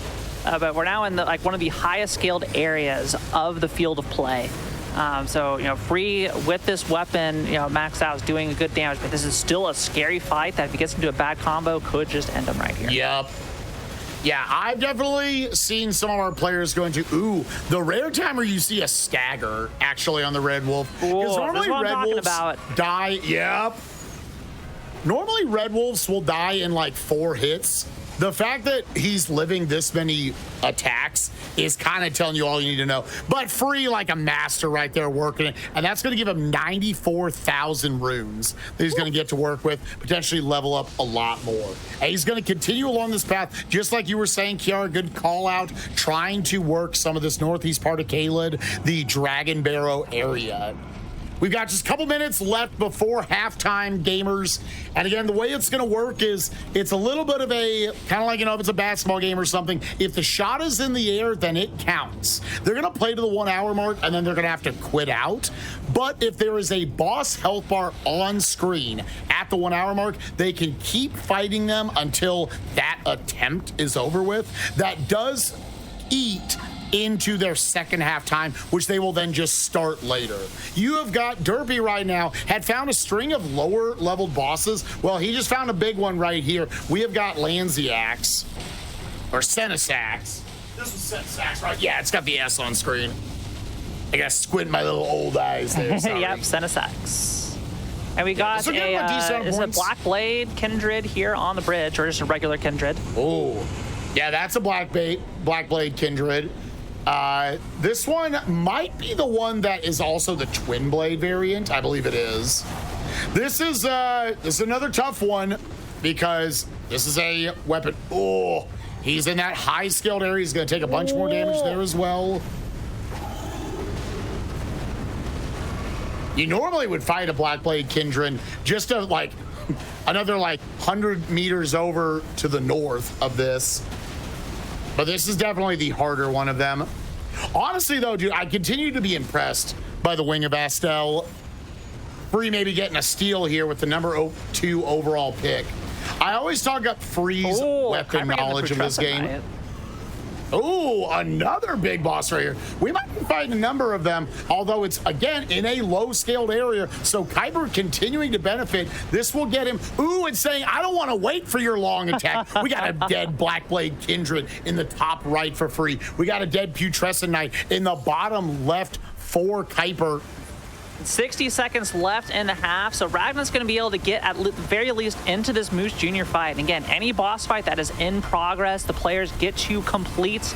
But if you're not in a boss fight when halftime hits in 40 seconds, then you just got to pause the game and you'll have to continue after the break. Let's see here on the bottom right screen, Ragnoth heading in here is likely going to be our last boss battle. Before we head into break time here, as we have 20 seconds left, and it is. I didn't get a chance because we're out of there. Yeah, I didn't see what I thought I saw something spirit, but I don't know what the boss was. I did not see it. I think Rag's gonna elect to say, I'm just gonna wait until after. 3, 2, 1. halftime. Okay, there we go. Halftime it is. Everybody is on the break screen, and we're going to go ahead and get our runners back into the commentary booth here as we can, chat a little bit about our first half. So looking at the scoreboard here at halftime, in first place, we have Kuiper with 23 bosses killed for a grand total of 108 points. Free Shooter only 10 points behind with 22 bosses killed at 98 points. Ragnoff, 21 bosses killed with 80 points, and Derpy, 15 bosses killed worth a total of 75 points. Kuiper coming in to halftime here in first place. How are you feeling about, some of these big pickups that you've had in the first half? I was going to say, man, it's unfortunate that nothing exciting happened in the first 15 minutes. It's not like we called out like 5 of the hardest bosses in the game in the first 15 minutes. Yeah, we had Consort Radon Phase 1. We had Melania. What else did we have early on? Shadow Tree Avatar. Yep. Yeah, we've already killed Gaius. We've killed Putrescent Knight right there. A bunch of different dragons have gone down. I believe you took out the Crucible Knight duo early on. I was like, it was one of those where, and I like to pull back the curtain. This was not planned out. I was like, oh my God, already so many of the heavy hitters have been taken out. We've seen Mesmer Phase 2. Obviously, the big point getter that is still out there in the pool, we hope, but we don't know. We genuinely just gendeseed and threw it out there. Soldier of Godric has not been found, worth 20 points, could help anyone get back or at least get close to the lead right now. My God. But yeah, Kuiper, how do you feel about your lead? I think it's fine to say this now. We agreed prior to this that all 4 of us were gonna fight the Tree Sentinel no matter what it was. Okay. And loading in, we were all just kind of like, dude, what if it's like Melania? Right. and we're all just there +0 fighting Melania for 5 minutes. Yeah, so I definitely wanted to take the northwest Limgrave route in killing Margit, just because Margit gets you 12,000 runes, gets you a lot of money. But when I beat them all to the Tree Sentinel, I was kind of like, okay, I feel like because I called it out pretty quickly, I was like, I wonder if like Rag is just gonna like go there like super, super quick. So I kind of like maybe metagamed myself away from it. And I was like, I'm gonna grab the Stormhill Grace and then I'm gonna like go get to like +10 or whatever I could get to, right, with like how few souls I had. And then at that point, he had called out Stormhill Everjail. And I was like, all right, yeah, he's like on the way to Margit. I have to abandon that. I can't do that. And then PCR was standing there. And one little gift. Yeah, that wasn't. And I also got slope memed at one point when he fell off the edge. And like his attack animation got canceled. And I was like, that's cool. But yeah, the big thing I think with this weapon has been like, and I'm assuming the two of you have called it that, the weapon art R2, so many of the bosses I have fought have been in water. And for those that don't know, a mechanic in Elden Ring is lightning weapons deal more damage in water. So I immediately was like, oh, well, I should go do like Central Lernia too, because those bosses are standing in water. And it definitely helped because the damage output with this thing is really, really good. We'll continue to just go down the list here of the order. Got only 10 points behind with one less boss killed. Free at 98 points. Free, I love watching the Wing of Astel blow things up, even when they're in high-scaled areas, like you are with Dragon Barrow. Oh, yeah. The weapon's a ton of fun. It did almost screw me a little at the start because I kind of forgot it's not amazing unupgraded. So when I went straight into Kaled to try and get enough runes to upgrade my weapon. I was not doing a lot of damage, and it doesn't do a lot of poise damage outside of the R2. It doesn't do a lot of the micro stackers, so you saw me kind of going on the Leon and Misbegotten and then immediately abandon that, because if you can't micro stagger those guys, they are annoying. Luckily, big issue. Yeah. Luckily, I'd found the club and sacred blade basically immediately, so that bailed me out a little on the Agil, because you can just they're one of the bosses where you have the poise values with certain weapons memorized. So 3 charged R2s just staggers dragons every time with hammer weapons. So you could just club him down, get a little extra base damage with the sacred blade, and got a little bailed out. But yeah, then had the clean line up to Altus, and now it's just trying to find bosses. Right. I, as a longtime caveman fan of playing Souls games, I love seeing the club, my boy, get some love there early on. It's a great weapon. Going further down, Ragnoth in 3rd place with 80 points. And Ragnoth, I know you saw this. Yep. There was a stretch of time at the beginning. You had killed 9 bosses. Yep. You had 20 points. I sure did, buddy. I sure did. I was like, man, I feel like I haven't called out a lot for Ragnar. I was like, he's only found dollar menu item bosses for the first 20 minutes of this race. Yeah, I've gotten a few good ones now in the race, averaging about 3.9 points per boss, which is the lowest of the field. So I'm pulling for you for the second half to run into some more high value targets here. We can only hope. My goodness. Yeah, and I also want to point out, there's been so many times where I've seen you go into an area and I'm like, oh, yeah, this boss has a bunch of trash mobs. The weapon are the wind AoE there. For you getting the 4th pick in the draft, that weapon looks sick.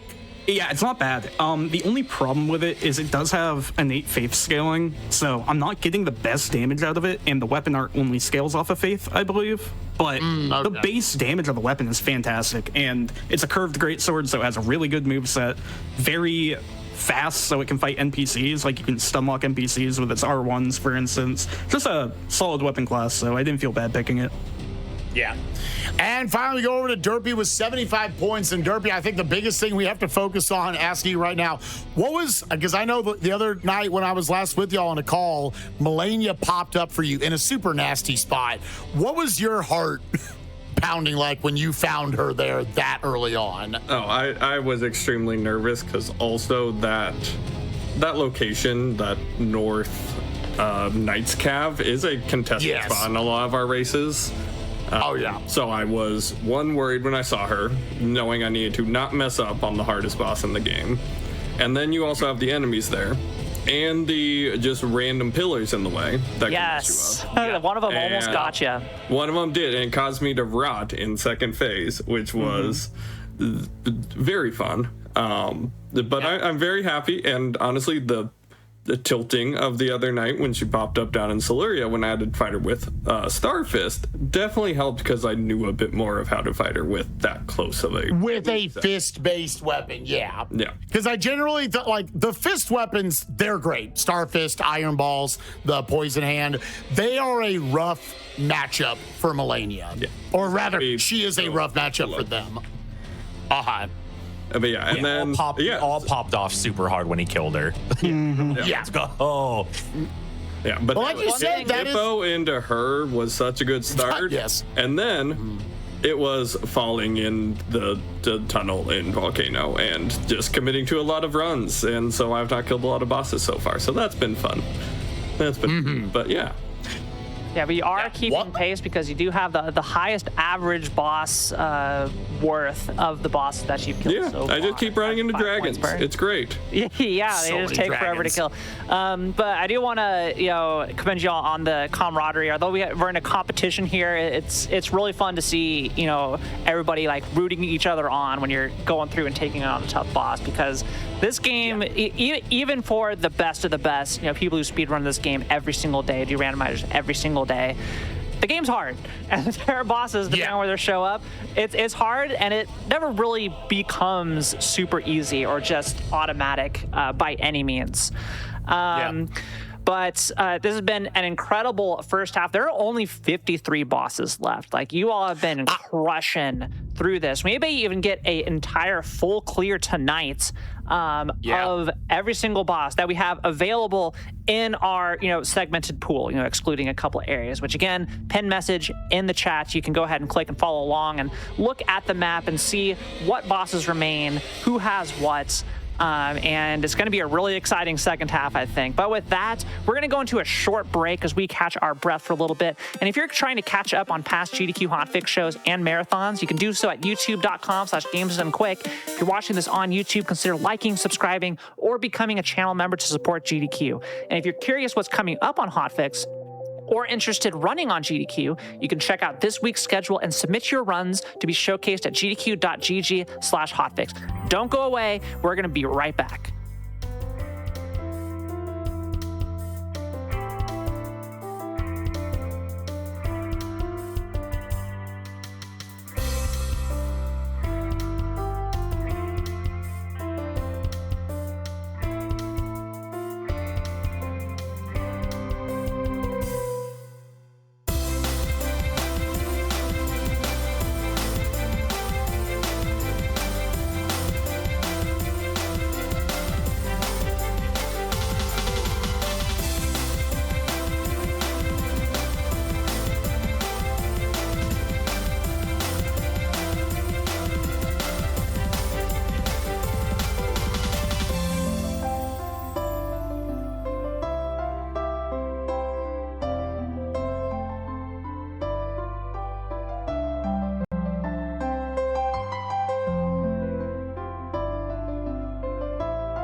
Welcome back from the break, everybody. Welcome back to Game Masters right here on the GDQ Hotfix. I am your host, Kiara_TV. And did you know that GDQ will return to PAX East from March 26th through the 29th? You can visit east.paxsite.com to find out more about the show. Use !PAX in Twitch chat for more info. And also with Frost Fatales 2026 finishing up at the start of the month, if you have any feedback you'd like to give about the Fatales event, visit gdq.gg/ffsurvey to submit your feedback. I am joined once again by the legendary Spike Vegeta as we are watching this wonderful 4-player lockouts randomizer boss rush in Elden Ring. It's a lot. We have 53 bosses unclaimed. And Spike, let's go ahead and give like a quick overview here of what we've done so far, what bosses remain for those just joining us. Yeah, for the most part, our players are actually on the best pace they've ever been on in these. They've already got it down to they've killed 81 bosses, it looks like, between the 4 of them. There are only 53 unclaimed. Now, a lot of them are going to be the slower bosses. As you would imagine, there's a lot more dungeons they have to go through, catacombs and whatnot to find them. But we've got still a smattering of bosses all over Dragon Barrow and Kaled here on the side. So you're going to see potentially a lot of players moving into there. They all have at least one circle, one boss from this area. So any of them could play back into there, claim any of those bosses. You still actually have a decent amount even in Limgrave. Like the spread of bosses that are still available on this map are kind of all over the place. So it's equal access that any players could get to them. Only 3 left down in Australia. Again, the Weeping Peninsula. Kuiper has claimed every single boss down there. Will he get a full-on monopoly? That was always my strategy and risk, although that's risk, not monopoly. I loved to hole up down in Australia. It was great. Quite a few bosses still left in Lernia, but mostly it has been Derpy and Kuiper in there. It's actually exclusively been them. And up here in Altus Plateau and Mount Gelmir, definitely the juiciest spot left on the map. I'll be interested to see if Kuiper reaches a point where he might have access to none of these, because he's the only one that has not played to up in this area, and that might cut him off big time. Finally, looking at the underground section, scrolling in right here, it has pretty much been the Ragnoth showdown here. He's only got 4 bosses left down here, including one that he just looked at, the Moose Jr., the Ancestor Spirit. He's potentially going to claim this whole thing and go for his own monopoly. But again, the players are doing an amazing job. They are flying through this map, fastest I've ever seen them move through it. Yeah, and to remind those of you who are maybe just joining us, the way this works, this is a lockout boss rush. As soon as one boss has been killed, it has to be communicated and claimed, so nobody else can go and kill that boss for points. So there's no worth doing it unless it gives you access to other areas you want to be at. But without further ado, let's go ahead and start second half here in 5, 4, 3, 2, 1. Go. We're going to send our runners off back into the world of the lands between, and we'll see how the second half pans out and who can come home with the trophy. Metaphorical trophy. I do not have a physical trophy to mail out to our victor, but that would be cool. Oh, it is Rick. Ragnoth has seen him. I'm so glad you and I did not process what that was. Oh my goodness. This is immediately going to boost Ragnoth up into second place, only 8 points behind Kuiper. Boy, we were just talking about it at halftime, how Ragnoth has been stuck down with all these terrible value bosses. But look here. Oh my God! He was trying to go for the parry. Oh my God! What an absolute legend! Bring it, buddy! He doesn't need to do this, but he wants to finish and get these 20 points in his house. There it is, yes! Rick, going down just like that. 20 points on the board. We the most love valuable that boss in these rules. That was one of my only. When I initially had the idea for the settings, I was like, dog. What if Rick was 20 points? Hear me out here. Now, with that, again, absolutely massive for Ragnoth. Puts him in second place, only 8 points behind Kuiper. I guarantee you, everybody in the call is just LMAOing right now over that find right before halftime. And Ragnoth, that entire half was like, tee, I've got it. Hit it well from I'm so us. glad he let us coming up here, attention to the top left, Derpy here, taking out the got the God-Devouring Serpent, and then it goes into a Rykard. There's another two-pack of bosses. Our first one here being another Falling Star Beast. Still making use of that poison weapon here. Should have this over soon. We'll see what phase 2 is. Again, when any of these big double phase bosses, we're gonna get 2 random bosses here. So there's number 1, the Falling Star Beast is down, and number 2, we've got Placidusax here for Derpy. Yeah, honestly, for Derpy, like, this in some ways is a rough draw, but like Derpy definitely needs the points right now. This would be, I believe we have Placidusax as one of our standard highest value bosses at 10 full points. This is the boss. Anyone who's fought him in the base game, they know this dude loves to waste your time and is very easy to die to. So he's got the Falling Star Beast into this. This is like 14, 15 points for Derpy potentially on the line to get him also into the race, while Free is able to take out a Bell-Bearing Hunter to slip past Ragnoth. The back and forth. Only 8 points separate our top 3 players in Kuiper, Free, and Ragnoth. Kuiper trying to make his way up the Divine Tower of Caelid. Trying to go for a little bit of a skip right here. I actually didn't even know this was a variant. Oh, it is. With that, able to make his way all the way down to the boss. Doing some arm exercises, making sure he's ready to swing that axe as hard as possible. That's what you gotta do. But imagine in this game, you know, they make it so you do that and your stats go up over time, you know. That's the style. Your strength stat just goes up just that little bit. All right, half HP for Placidusax. And Kuiper is finding Goskin Godfrey here. This is another good one. Yeah, this is another solid point getter, and it's also going to be extra good for him because we really did not see it in the first half. Nobody was really like competing against each other for bosses. This is going to be assuming Kuiper's able to get the kill, which not an easy kill. This is Dragon Barrow. Yeah, look at this. This can block and waste time for Ragnoth. Yeah, Ragnoth climbing the tower as well, but you know, Godfrey, high skilled area. Look, it's just a sliver of HP for Kuiper. So again, Ragnoth does not know that Kuiper is also here, so it's gonna be disappointing because this is a pain in the butt to get to. But as you know, we've killed most of the easy, accessible bosses. You're gonna have to start going in and doing all this. But you know, potentially the longer it takes Kuiper to do this, as long as he doesn't die, you know, Ragnoth is just losing time here if he does not get the snipe.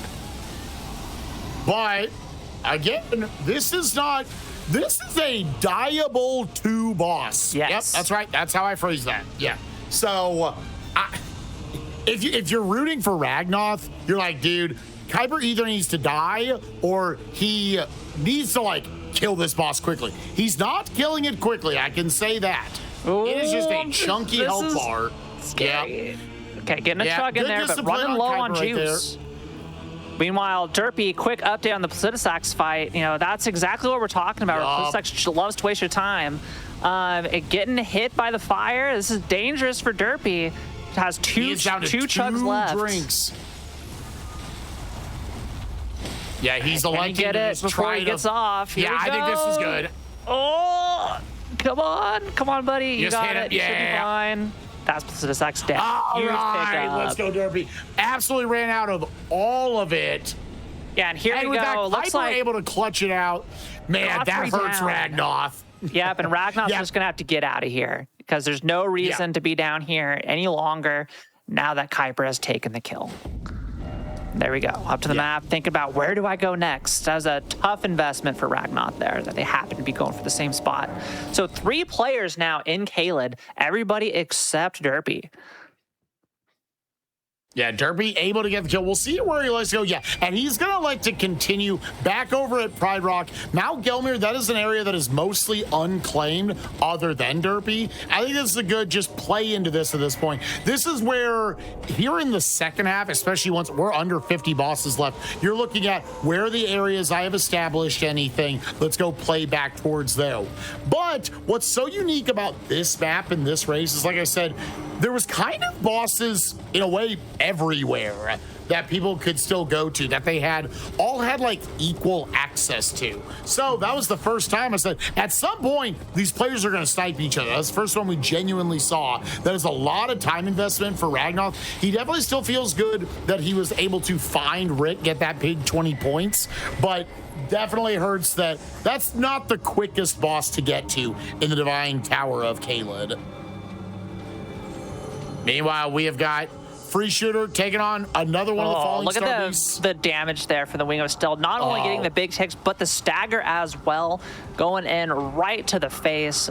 Big, huge damage. And we'll see with one more while it's stunned to hopefully take the full brunt of the AoE. This is the fastest I've seen him take down the Falling Star Beast so far. This is a great strat. Great weapon for this. Yeah, my next playthrough, I'm busting out the Wing of Astel. I hate to feel how good this one is. That's a great thing about Elden Ring. There's just hundreds and hundreds of weapons that you can mess with.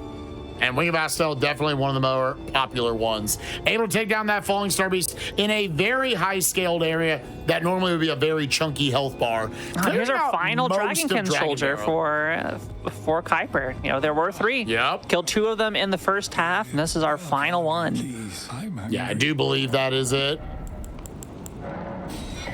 Meanwhile, you got Derpy, while he's making his way up the Bloodborne section, all of the ladders you could ever ask for. Good to stop at that merchant and see what he's got. If nothing else, just pick up the stone sword key. Because I guarantee you, a lot of the bosses that are left are locked behind stone sword keys. You don't want to get to the end and realize all of a sudden, I literally can't fight these. We've got Garu here for Ragnoth. This is one of the more annoying NPC fights for me, but just crushing it with those parries. So as long as you can keep doing that, it should make quick work of the boss here. Kind of baiting out attack there. Huge punish window. Can easily get around for that backstab. Very abusable boss. As long as you dodge that tongue. Yeah, and a most hilarious boss with that tongue attack. Yeah, out of nowhere. And one more Gary and able to get the kill. That's another one up in the Altus area. Still so many circles up in the Altus area. You also got over in the capital with both of the bosses down in the sewer section. Free definitely has the inside angle on getting to those if you want. Meanwhile, we have got Derpy again off that big double boss in Volcano Manor. Still trying to crack 100 points. Let's see what is up here in the crater. He has got a beast clergyman. Okay. I definitely think this can be one of the more annoying bosses in the game. He loves to just push away from you at all times. You really got to try to get up in his business to try to get those consistent hits.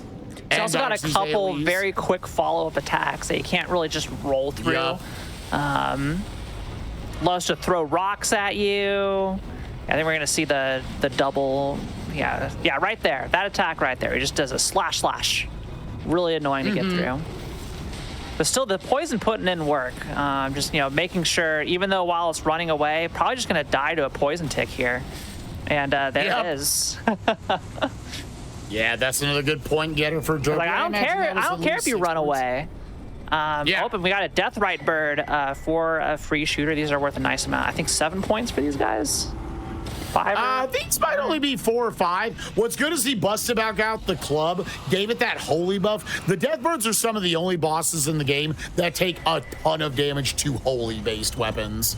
This is actually a really nice little string of bosses that he's playing towards right now, because you got that boss, and you can jump off the cliffside, and there's these little catacombs over here with not 1 but 2 bosses because of a hidden variant inside of here. This is a really nice little pack of them as I scroll down here on the map in this kind of northeast section of Lernia, which that was actually the first boss that Free had even killed in this area. Gamers, we're already coming up on only 40 bosses left in the whole thing, and we've got 2 of them on screen right now. We have got Moog, and that is Big Daddy mode. You can tell because he's doing the attack.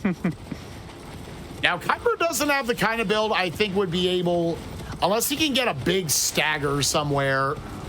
Yeah, he's already done 2 of the big stagger. That's what he needed to see. Can he maybe get him with the big charge? I think this is possible.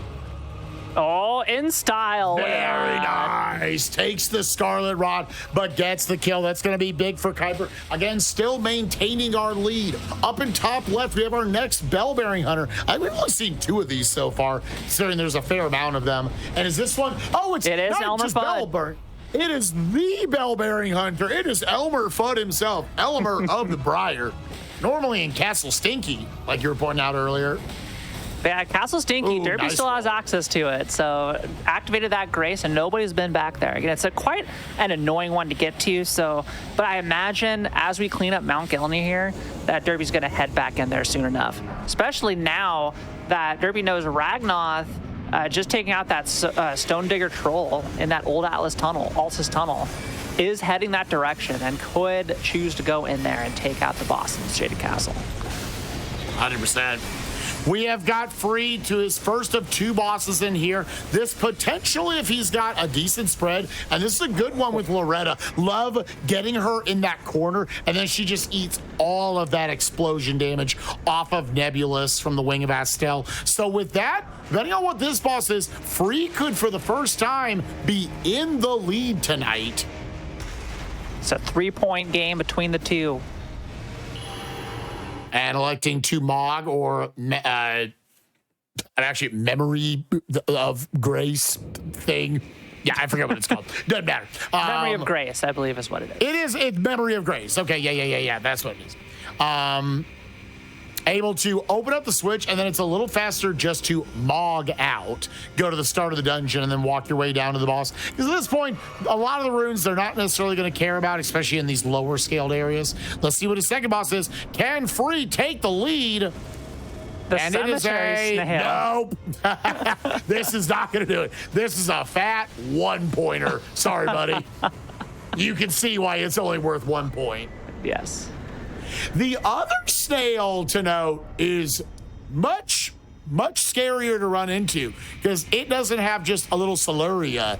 It is tied behind. You have to kill not 1, but 2 Godskin fights. Very long fight. I believe we do have it as 10 points, but that is going to get him once again in striking range. We have, I called him out earlier. Now we actually have it. We have Lanziax for Ragnoth, another big dragon. Fun fact, these big dragons, Lanziax, Senesax, and whatnot, they're like the only bosses in the game. You can't stagger them. You can't riposte them. Just no matter what you do, you just got to chop down that big redwood. And they're made of rock, so that's even harder. Yup. That petrified wood. Yeah. There it is. Man, love these bit. Ragnoth, he likes that vigor stat being real. I like when that red bar is halfway across the screen. That's a man who knows his priorities. I'm the idiot when I play video games. I don't know about you, Kiara, who I'm like, man, just give me a bigger attack stat. I don't need health. I just gotta kill the boss faster. That's fine. Yeah, Elden Ring, big red bars are good. Yeah, for Bonanza, which I played through recently, I did not upgrade my health at all until I wanted to damage boost through a whole bunch of poison. So take that as you will. That is the standard playthrough, I think, for a lot of people, is they're like, oh, I don't need this. This is a game for babies. And then you see 1 poison, you're like, I'm going to upgrade to health. 3 healths, I'm over it. Another big kill there for Ragnoth on Lanziax, getting him to 116. It is still very, very tight. I was going to say with the top 3, but Derpy now has crossed over 100 points. He is now at 107 and now making his way over to somewhere. Yeah, I actually think I know where he's going to. With that tree Sentinel defeated by Free, sure, we're now down to a 2-point game. Kuiper's still in first place, 127 points. Free now 2 points behind at 125. Well, I think we may see a lead change here soon, but very, very soon, potentially. We are currently, gamers, also, we're under 45 minutes left in the race, but I don't know if that 2-hour timer is going to mean much. They're already down to only 33 bosses left in the pool. This is what Derpy's doing. This actually gives you a convenient little warp over to affectionately known as the Turtle Pope. which is where one more boss is. Kuiper going for the Soldier of Godric position. Unfortunately, it is yet another railroad. It's another Knight's Cab. That's only getting him a few more points. Free has come close so many times. Will this be the one that puts him in the league? And you were calling it out, Kiara. We're in Castle Stinky in bottom right. Yep, so even though Derpy had that grace, looks like Ragnoth's going to be the first over there. And I don't think Derpy's going to even try, or it's even on his radar right now to even consider it. Yep. The turtle Again, poke, what I though. love... There it is. That's all that needs to be on your radar. Ooh, Ragnoth will let you take the quit out right there to reset the aggro. The nice thing about the quit outs is there is a certain amount of committal because this is a real-time race. So you have to say, like, you can't just quit out everywhere. You're going to slowly but surely give time back. You got to make sure they're really intelligent placements of them.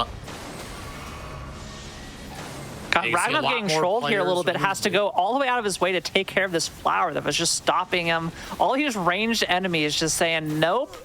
Oh, taking death. Castle Stinky indeed. It is being toxic in more ways than one tonight. Yeah, it was good you used it this time. I was using it way too much. I said it like 14 times in the first 15 minutes of the race. Thank you. Oh, we got an NPC fight for free here. Oh, Emir. Emir is an annoying boss that you can fight in the DLC just because he monologues forever.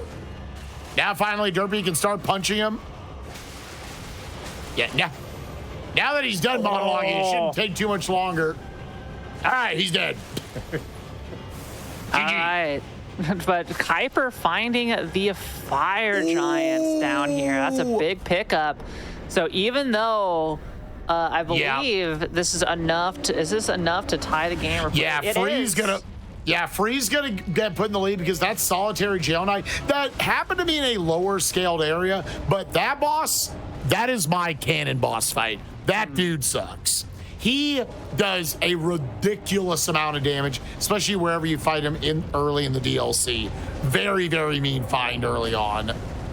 We are officially down to 30 bosses left in the pool, gamers. We're going to be looking to potentially take the lead back right now, only down 5 points to Free. And Ragnoth with only a 5-point lead over Derpy for third place. Derpy making his way over to another very short catacomb here in Limgrave. Fire Giant, another one of those bosses that loves to waste your time. Castle Stinky, yup.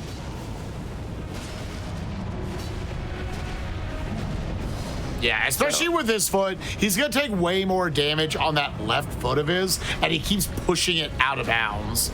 So it's still going to be like good point value for sure for Kuiper where he found him. And yeah, that is going to put Kuiper, at least for now, back in the lead. It is truly back and forth. Fire Giant Phase 1 found. Ragnoth in the bottom right taking no chances here, clearing out the enemies and then also doing a save quit to de-aggro the rest just to climb this ladder. Yeah, very unfortunate on Ragnoth's side. Hopefully he's going to be able to get up it without any of the enemies messing with him too much, but this flower is gonna try its darndest. Oh, yeah, no. He's going all the way back down. Big if you're Derpy to at least get back into third place right now. It started off beautiful Ragnoth here in the second half, finding Rick, but since then, Castle Stinky has truly been stinky. Can Derpy take back third place? And he is not going to with that. Not with the solo crystalline. Got the dancer. Yeah, this is going to be a real quick even 1-pointer. Yeah. just explodes into a million pieces. Literally, yeah. It's a very satisfying kill animation. Free Shooter also just finding the solo watchdog. Not going to take first off of this. Yep, just the solo watchdog. Yeah, this is definitely the fastest I've seen over in Kaled. Any of these four players, like during any of these practice runs, take out all these bosses. This is really impressive. Like just showing how far they've come.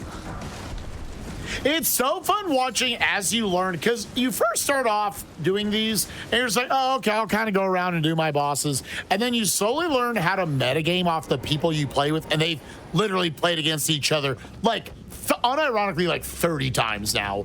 They've done these boss hunters together.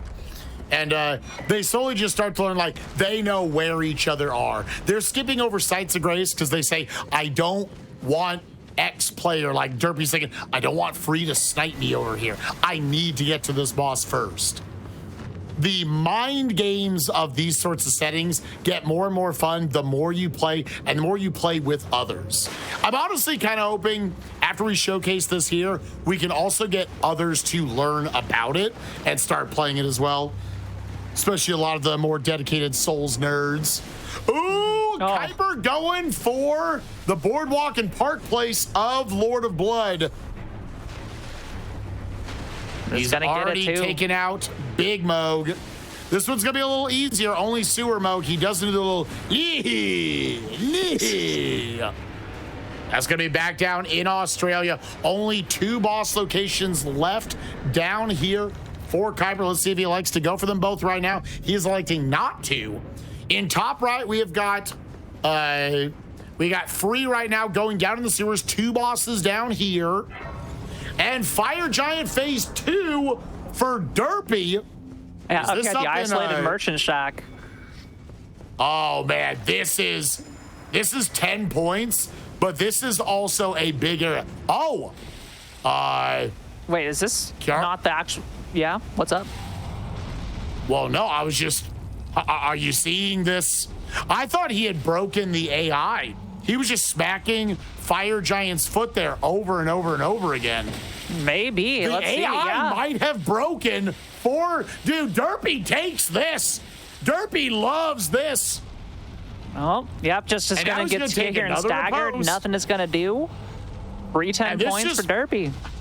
This will happen to the AI. Derpy's just like, dude, please die before you realize what's happening to you. And there goes that. And now punch this. Taking massive damage to the eye. This is really good, especially because it's in Dragon Barrow. Again, scrolling back down here on the map over here. Yeah, this is a very high-skilled area. If he was actually fighting him, that would have been a very difficult fight. But Derpy's going to take it and go into 3rd place off that legend feld. What a legendary AI break. Oh, my goodness. And look at this here. Ragnoth, I think, is headed towards the sewers as well here. I'm not sure what else would be doing in the capital at this point. Yeah, this unaware. Is the only thing. Unaware that Free Shooter is already in there. This is really unfortunate for Ragnoth. You know, we saw earlier on following Kuiper into the Tower of Caelid, a really, really long boss fight, and now heading into the subterranean shunning grounds after Free Shooter has already been down here for ages. So though now the only thing about this is there are 2 bosses down here. So if Free can get this boss kill quick enough, then Ragnoth can potentially option to the Esger position. Really cool skip right there from Free in order to jump into the cage and skip literally the last like 2/3 of this very annoying sewer section. The only problem for Rag is he almost wishes Free. Again, it's really unfortunate timing. Like, Kuiper didn't kill the Godfrey boss in the Divine Tower of Caelid fast enough, so Rag had to dedicate like maximum time before he knew. He was literally on the elevator going down to that boss, and now it's potentially the same sort of issue. You've even got Free right here. He doesn't know he's doing this, but he's leveling up. He's doing all this stuff. He had to quit out on the boss skip at one point. You're letting Rag get deeper and deeper down this rabbit hole before he more than likely is going to find out, oh, well, I have to change my options. Meanwhile, top left, Derpy's fighting one of his canon bosses. He's fighting the moose. Derpy loves seeing the moose. I know how this much is one of his you favorite love bosses. This guy. Yeah. Dude, this guy sucks. Favorite boss of Spike Vegeta. He is healing again. I fought him in a high-scaled area once. I watched him heal not once, not twice, 5 times on me. Very cool. Yeah, I remember when I fought him where the Godskin duo shows up in Fair Maslow. That was my experience. Just heal, heal, heal, heal, heal. The ultimate staller. But that's a specific version. That's the big moose. The small moose doesn't do that. Yeah, thank God. Bell-bearing hunter here for free shooter. I feel like we're running out of these guys. This is another one in like the Knights Cavalry that just seems to show up everywhere, and also one of those night-only bosses. I guess the bosses only show up at night. They just wanted to put them everywhere, so someone would run into them. Ooh, I wonder, so Rag did option out of, maybe he dropped something down in the sewers. He didn't end up dedicating too much time to it. So I'm not sure if there was maybe some information in the call he picked up on what one of them said. But either way, he's taking that early Margit kill. We'll scroll back over here to Limgrave and says, I also want Godric the Grafted. We're kind of reaching that point. We're about to be down to only 20 bosses left in the pool. We're coming up on the start of the fourth quarter. Either way, he did get the full confirmation from Free right there, off of calling that he killed the sewer Moog position, leaving the Esger boss fight down in the sewers as well. Looking around on the map, we've only got 3 bosses, it looks like, left in all of Caelid. None of them are there. In Weeping Peninsula, we got 1 boss left all the way down at the far south point of the map in Castle Morn. Limgrave, we got 1 boss left over here. The bell-bearing hunter, man, none of them have killed that. That's interesting. No. We also have the 3 bosses in the underground, the Dragonkin soldier locations, as well as all the way past the Lake of Rot to get to where the Estelle normally is. Typically, you know, those bosses, they take ages to go through. That's probably one of the slowest sections of the entire section of the game we're playing. To go through there. So, and that's really, you know, Ragnath has no reason to go down there right now because there's still a whole bunch of competition available for bosses rather than going to something that's assuredly his should he decide to go there. So at this point, save the safe stuff for later. Get the competitive stuff that you can snipe right now. See what lands in his Godric position. He definitely is in a spot where he needs to see some higher scaled enemies, and this is not going to be it. Just the single clean rot knight. Let's give him a couple of points. Won't even be able to get him back up to Derpy for 3rd place. Ragnaroth, outside of that Godric and a few other spots, has mostly gotten hosed. Just not a lot of good boss points. But again, that's the randomizer aspect to this. You never know what you're going to run into. Indeed. Your route can be perfect, your play can be perfect, but, you know, there's a chance that you just don't run into the high-value bosses like we're seeing here with Ragnaroth. Though, you know, I'm still very happy that Ragnaroth pulled Rick. So to at least get him back on the map. I'm sure he's very happy he pulled the Rick as well.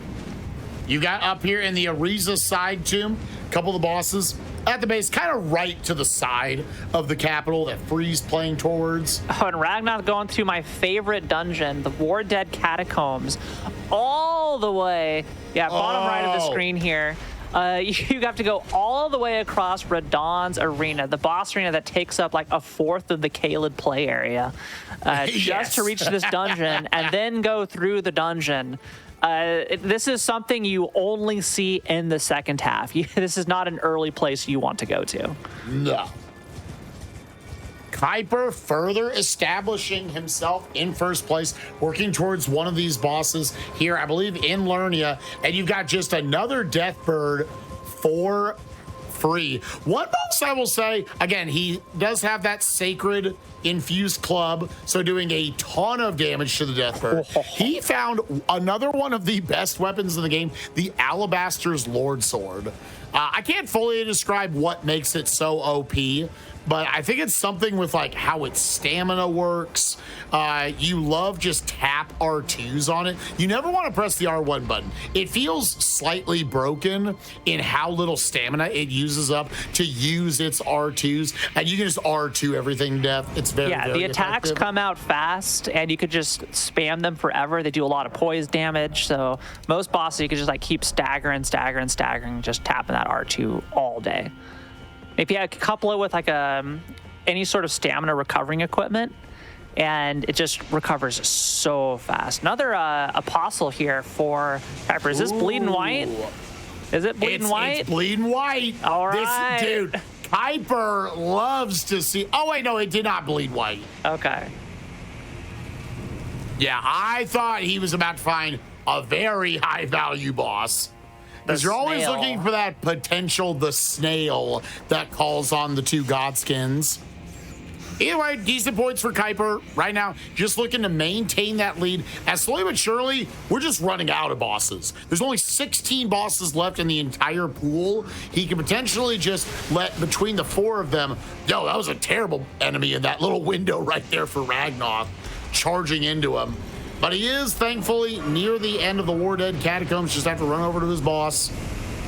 But yeah, Kuiper just wants to see between the 4 players, they can just sort of suffocate out the whole thing, and Kuiper to potentially take the lead. As Kuiper is making his way down to that far south point, gonna complete his monopoly, more than likely, of Australia. I'm trying to think if Kuiper has much of an angle on most other bosses. There's a couple spots in Caelid and Limgrave that are open that I imagine Kuiper's going to hit up next. We've got the Bell-Bearing Hunter at the War Master Shack, as you mentioned, that has been unclaimed. And we also have the Jail Cave, Frenzied Duelist. Kuiper does have a Side of Grace close to that he could option to go for after Castle Morn. Got the Putrid Sorceress and Monk. Yeah, this is actually an underrated, annoying fight because they have a lot of range to them. Closing the gap can be a little tough with them. They can definitely, in addition to just being a duo boss, these get more points than you would think. We got a big old dragon here on free screen. And we got that Alabaster's Lord's Pulse. Just look at the stamina here on the top. Well, look at top right of your screen. Look at that stamina bar as all these R2s are going. You can see just a little bit of stamina. Yeah. Most R2s will chunk a bit. third of your stamina bar. This is nothing. And you can see how much stagger, how much poise damage that's doing to just knock this dragon down like it's nothing. Stamina management is definitely an underappreciated thing, especially for newer Souls players getting into it. The fact that you have to dedicate such a small amount of stamina to do those big charged R2s and staggering them is very, very overpowered. Now, another thing that's overpowered are dragons. Fighting them in these little arenas, yeah, you just kind of had to wait for them to come Nice back. headshot. Yeah, nice snipe right there. Ow! Yeah, The heck Alabaster that Sword air. needs to be a Slice little that air in longer. half. Good Yeah, dude. Meanwhile, Ragnoth's saying, I've got a lot of the stuff I want. I'm going underground. At this point, Ragnoth might be going to get these 3 bosses and say, I'm calling it a day. Kuiper with a 9-point lead. If you're free right now, you're the only one who can realistically catch him. You need to run into something big. But Derpy walking in, going to be fighting another one of the NPC bosses. All of the NPC bosses that come from the DLC, they all can waste a ton of time. So all of them, I think, are a good, 7, 8, 9 points. You wouldn't think these would be some of the harder bosses in the game, but they can be pretty gross to fight. Indeed. Kuiper nearing the end of Castle Morn. Trying to get a preview here. That is a bear. I didn't see if it was the big bear or not, but it is a bear of sorts. Oh yeah, it is one of the 2 red bear variants from the DLC. Because it's only the 1 regular rune bear in the main game and the 2 red variants. Should be quick work for Kuiper. Yeah, this is cool, gamers. Unless there's some catastrophic boss locations, we're gonna get this. This isn't just a full clear because they've only full cleared once before. This is like a very fast full clear. And not even Another for free. kill for Like, there's a lot of difficult bosses that they've had to chunk through. Oh yeah. All the big point getters.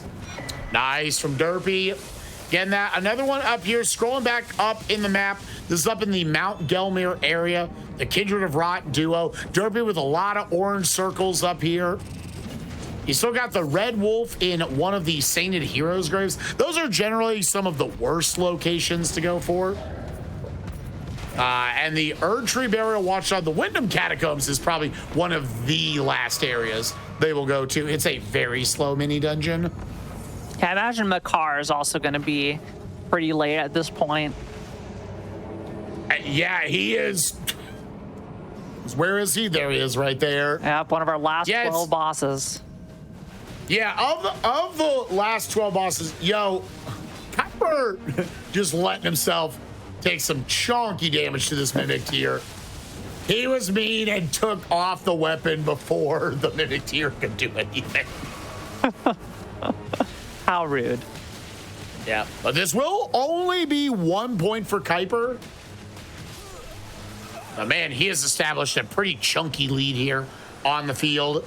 Had a lot of those good finds early on and really never stopped finding good bosses. With that is that Mimic Tier. That is officially a full clear of Australia and Limgrave. There's only 2 bosses left over on the right side for Caelid. Yeah, I'm having to scroll up to see where I need to focus on. I guess it's mostly some stuff up here in the Altus Plateau. 10 bosses are left in the game. They're all going to their worst locations at this point. Yeah, and yeah, we see Ragnath. There we go, heading into Noxtella for the chain of 3 bosses here. And there's no easy way to do this, Spike. Like, the way they're positioned, you kind of just have to backtrack. They don't chain together really easily. So we're seeing the first location here on the giant chair. This is such a cool arena. One of my favorite arenas in the game. Just see, I was like, who is this guy? I don't know. Why are all these, piled up guys here? Who knows? But who do we have? We got the Ancient Dragon Man. He a dragon, he a man. Or is he a dragon man? That's right. Yeah, this one actually another like underrated, pretty tough fight. You fight him in the DLC, he hits very, very hard, especially with some of his dragon incantations. But he is in a low-scaled area. Ragnars's gonna try to take him out. Couldn't quite prevent that heal. Nice. Anyway, that'll be decent points for Ragnarth. Still trying to potentially chase Derpy for that 3rd place, and Freeze slowed down a lot as well. I mean, all of them have slowed down. We're officially under 10 bosses left in the game. Yeah, let's go back over to the overworld.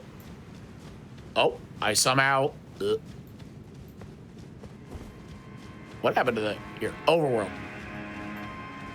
Oh, I must have clicked back. My badge.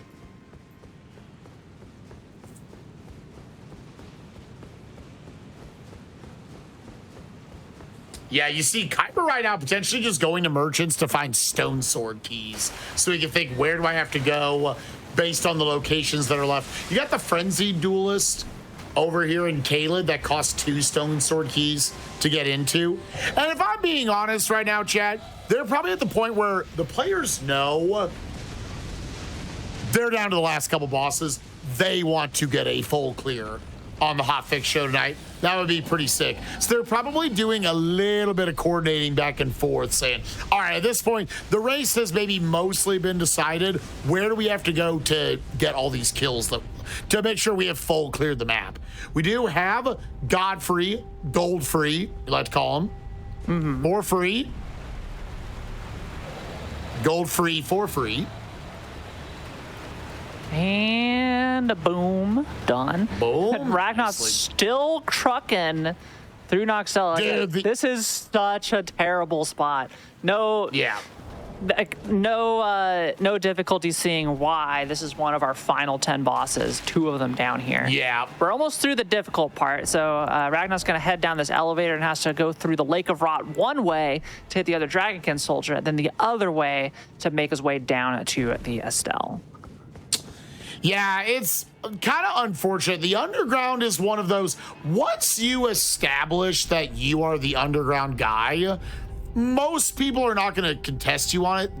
That is for you. But it's a lot of horseless running around in order to get to each of your bosses. So you really want to see those bosses have good payouts. And again, Ragnoth, outside, you take Rick out of the equation, Ragnoth's average points per boss has not been very good. But again, it's a randomizer, can't control that. All right, Derpy, going into our 8th to last boss, we have got our last bell-bearing hunter. This is the 4th and final one. Baiting out that shield attack. If you can keep doing this over and over again, like Derpy's doing, you can just roll, get some free chunks in. Let's see, nice stagger, and should be able to finish it off. Okay, not quite. These are bosses, they hit really hard, but they do have a limited set of moves. So once you learn like the 3 or 4 things they do, you can learn to bait out the shield bash attack. They can go down quite easily. But you mess up once, they could just take you out if you're in a high skilled area. Let's check out for Ragnoth here. He's coming up on the boss here in the Lake of Rot. Looks like off to the side. Ooh. Wait, is that a 5th bell-bearing hunter? It is. So I'll point this out. There is one single boss that gets replaced in this. For the most part, it is a 1-for-1 on every boss that you find in the game. There's one Melania, supposed to be one Rick, etc., etc. I think a bell-bearing hunter got repeated because the only boss we take out of the pool is the invisible Black Knife Assassin, because that boss just sucks. And ooh, the bell-bearing hunter, it's like you just said, Kiara, for the other one. They hit pretty hard. And it's unfortunate it is in the arena where nice they reflex. ooh, I love Ragnoth's parries. They're so good. Every once in a while, he likes to make a little Sekiro.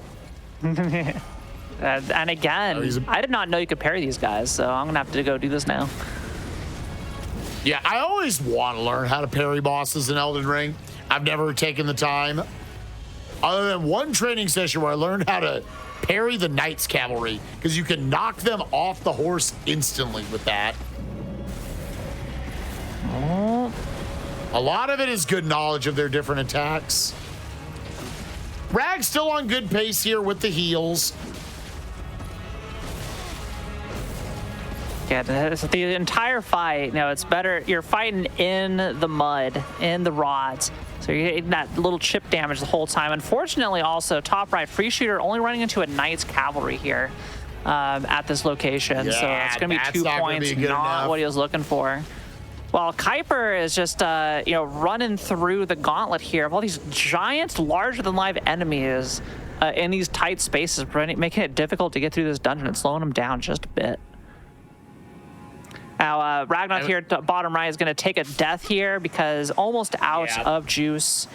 Easier to do this and then run the other direction across the Lake of Rot to reach. Because normally there's like a whole bunch of these little pedestals that you can raise up, platforms to make your way across. But now you just run across, as we're going to see here. So we'll check back in on Ragnoth later. But going to be running for quite a while here through this lake. Yeah.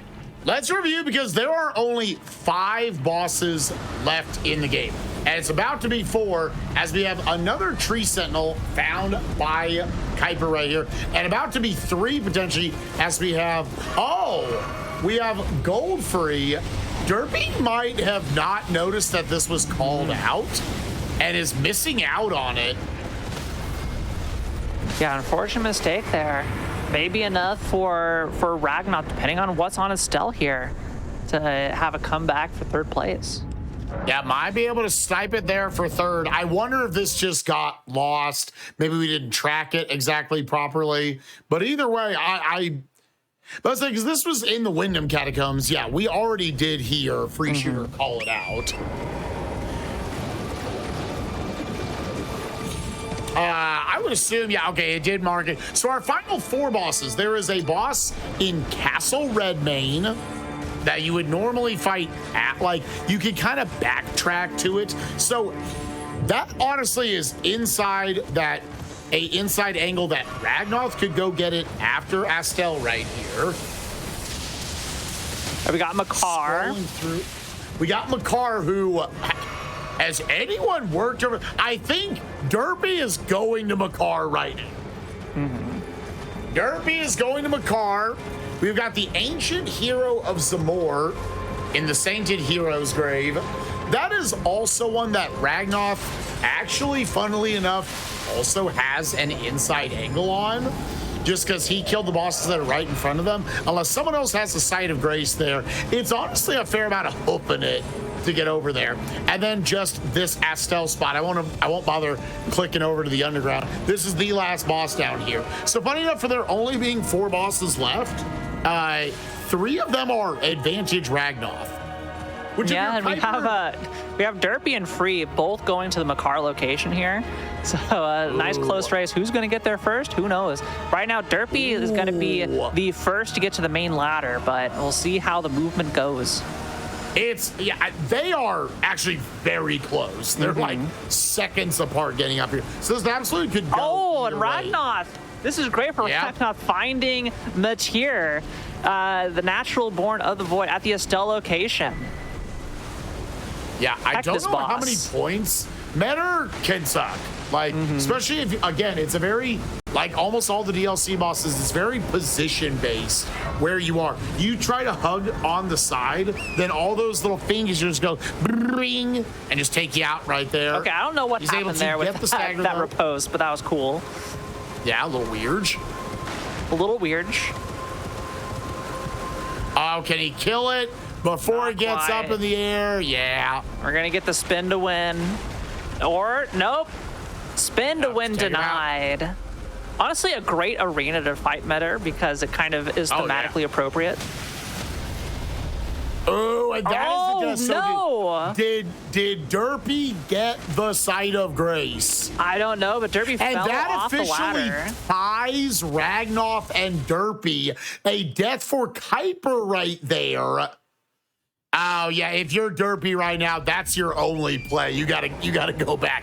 That ties up with Ragnoth and Derpy. So now look at this race on the bottom of your screen. Kuiper isn't playing for himself so much as he's trying to get Derpy to be able to still tie for third. They're both heading up there. Only one of them are going to get this. Ragnoth has honestly been sniped multiple times tonight. Could he get sniped again? Again, this boss in Castle Redmane, only 3 getting bosses stuck left. stuck on the fence there, and Kuiper pulls a couple seconds ahead. This is great.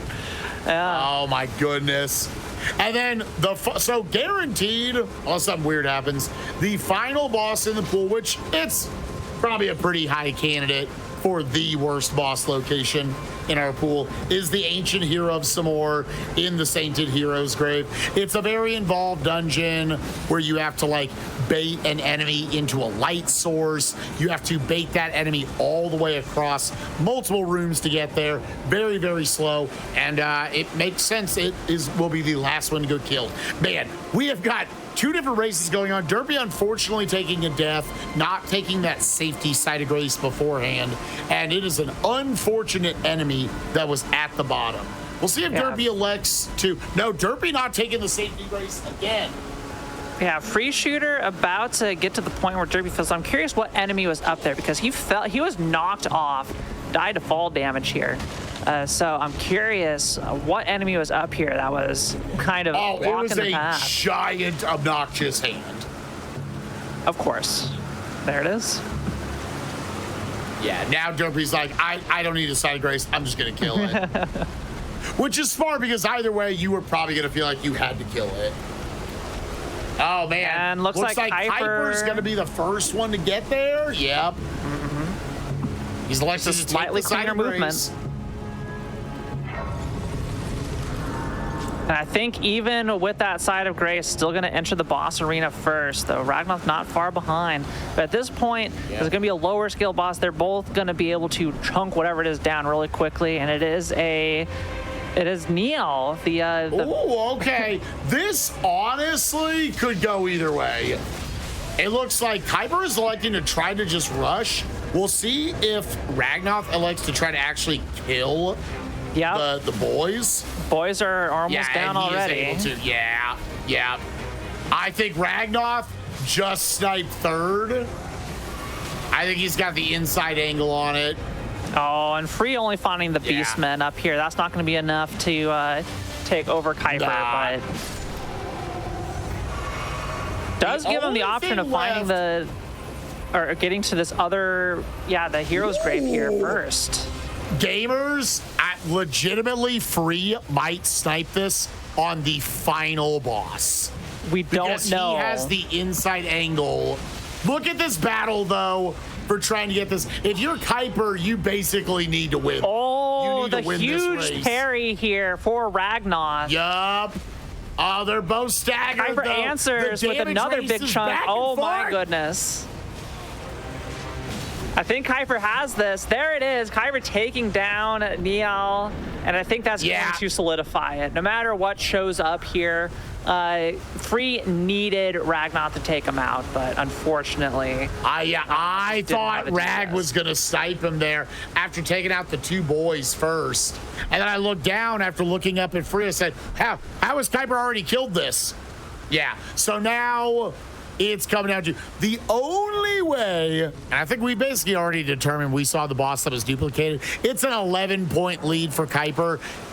Either Melania, Shadow Tree Avatar, or the, what's it called? Or Soldier of Godric. Sorry, not what's it called.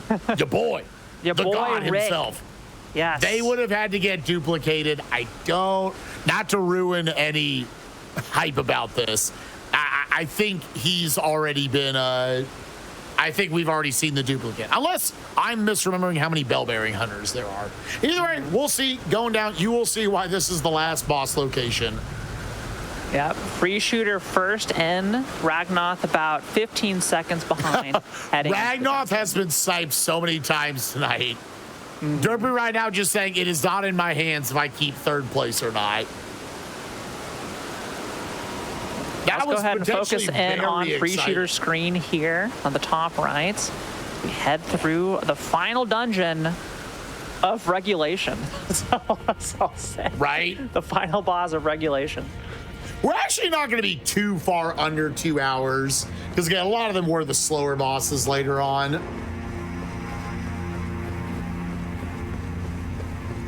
And our other players are ready in case we need a little bit of overtime madness right here.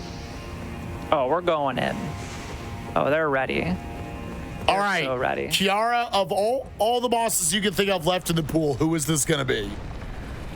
You know, I really hope it's not a Knight's Cav because I think there's definitely one of those remaining. Oh yeah, there's at least one left. I am shooting for what I would like to see would be another Dancing Lion. So we saw the death one. Oh yeah, we've seen one. So we still have the one that's going to go through lightning. So I would love to see. But chat, get your guesses in. There's one boss left. We don't know what it is. We know what it can't be. But if you've been paying attention to all, what do you think Free Shooter is going to come across here in the final boss of the race? We have to note, only seen phase 1 of Promised Consort Radon. We have not seen the big baddie phase 2 or the literal big baddie, his base form.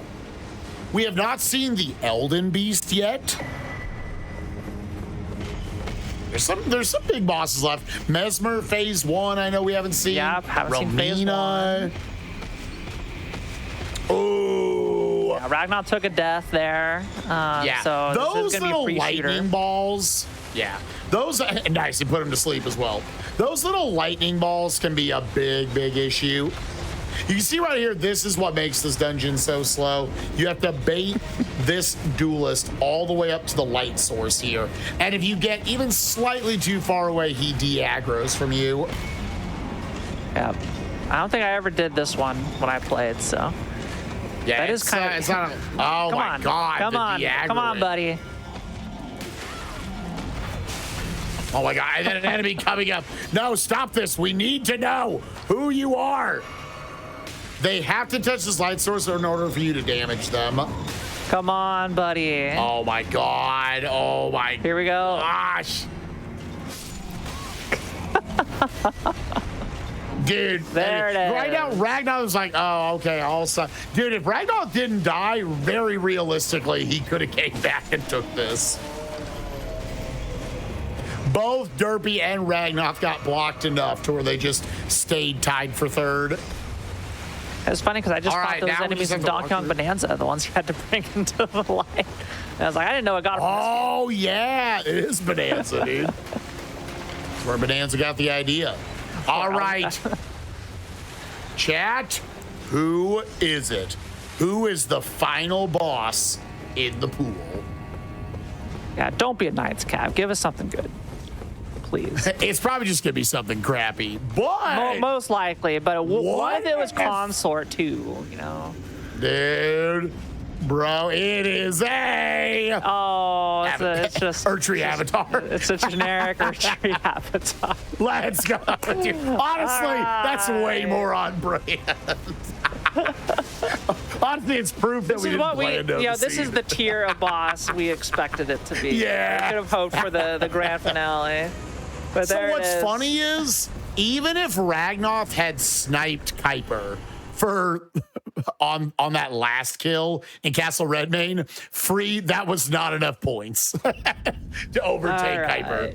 So our final score in base game, we have Kuiper in first place with 174 points, Free with 165 points, and a tie for third place, Ragnoth and Derpy at 144 points apiece. We have a couple little bit of extra time here. So what our four players are going to do, this is not something we typically do. They just entered the DLC, and all four are going to blitz the first boss here and see who can take it down. They're going to be at Skidoo level 0. We have no idea what this boss is going to be, so here's a little finale, a little treat for you, nice little bonus. But, you know, Spike, thanks for joining me tonight. And Ben, Yeah, shouts to this all was a- four of our runners.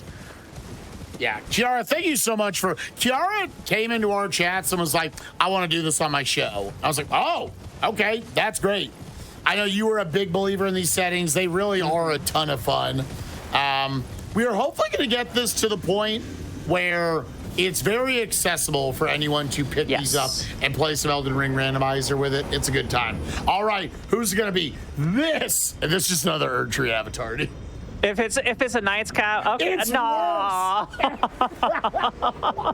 No. All right, how much damage does she take at +0? This will be the longest it will have ever taken to kill one of these. Yeah. Meanwhile, Free. Oh, who's gonna go? Oh, Derpy taking the death. Free with the win. Woo! That's worth 800 points. 800 points. You're telling me Free won? Free just right. won. Well, that's going to be time for the showcase here, and we're going to go ahead and get our four wonderful racers back into the call here.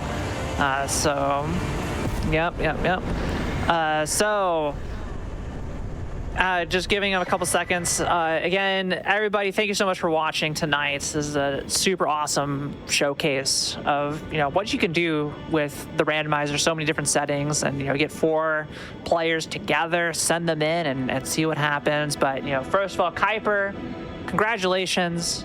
Taking the victory here, grand total of 174 points. But seriously, before that, we finished every single boss, including a bonus DLC boss, in under 2 hours. Like, I mean, big shout out to all four of you for accomplishing that, because that was ridiculous.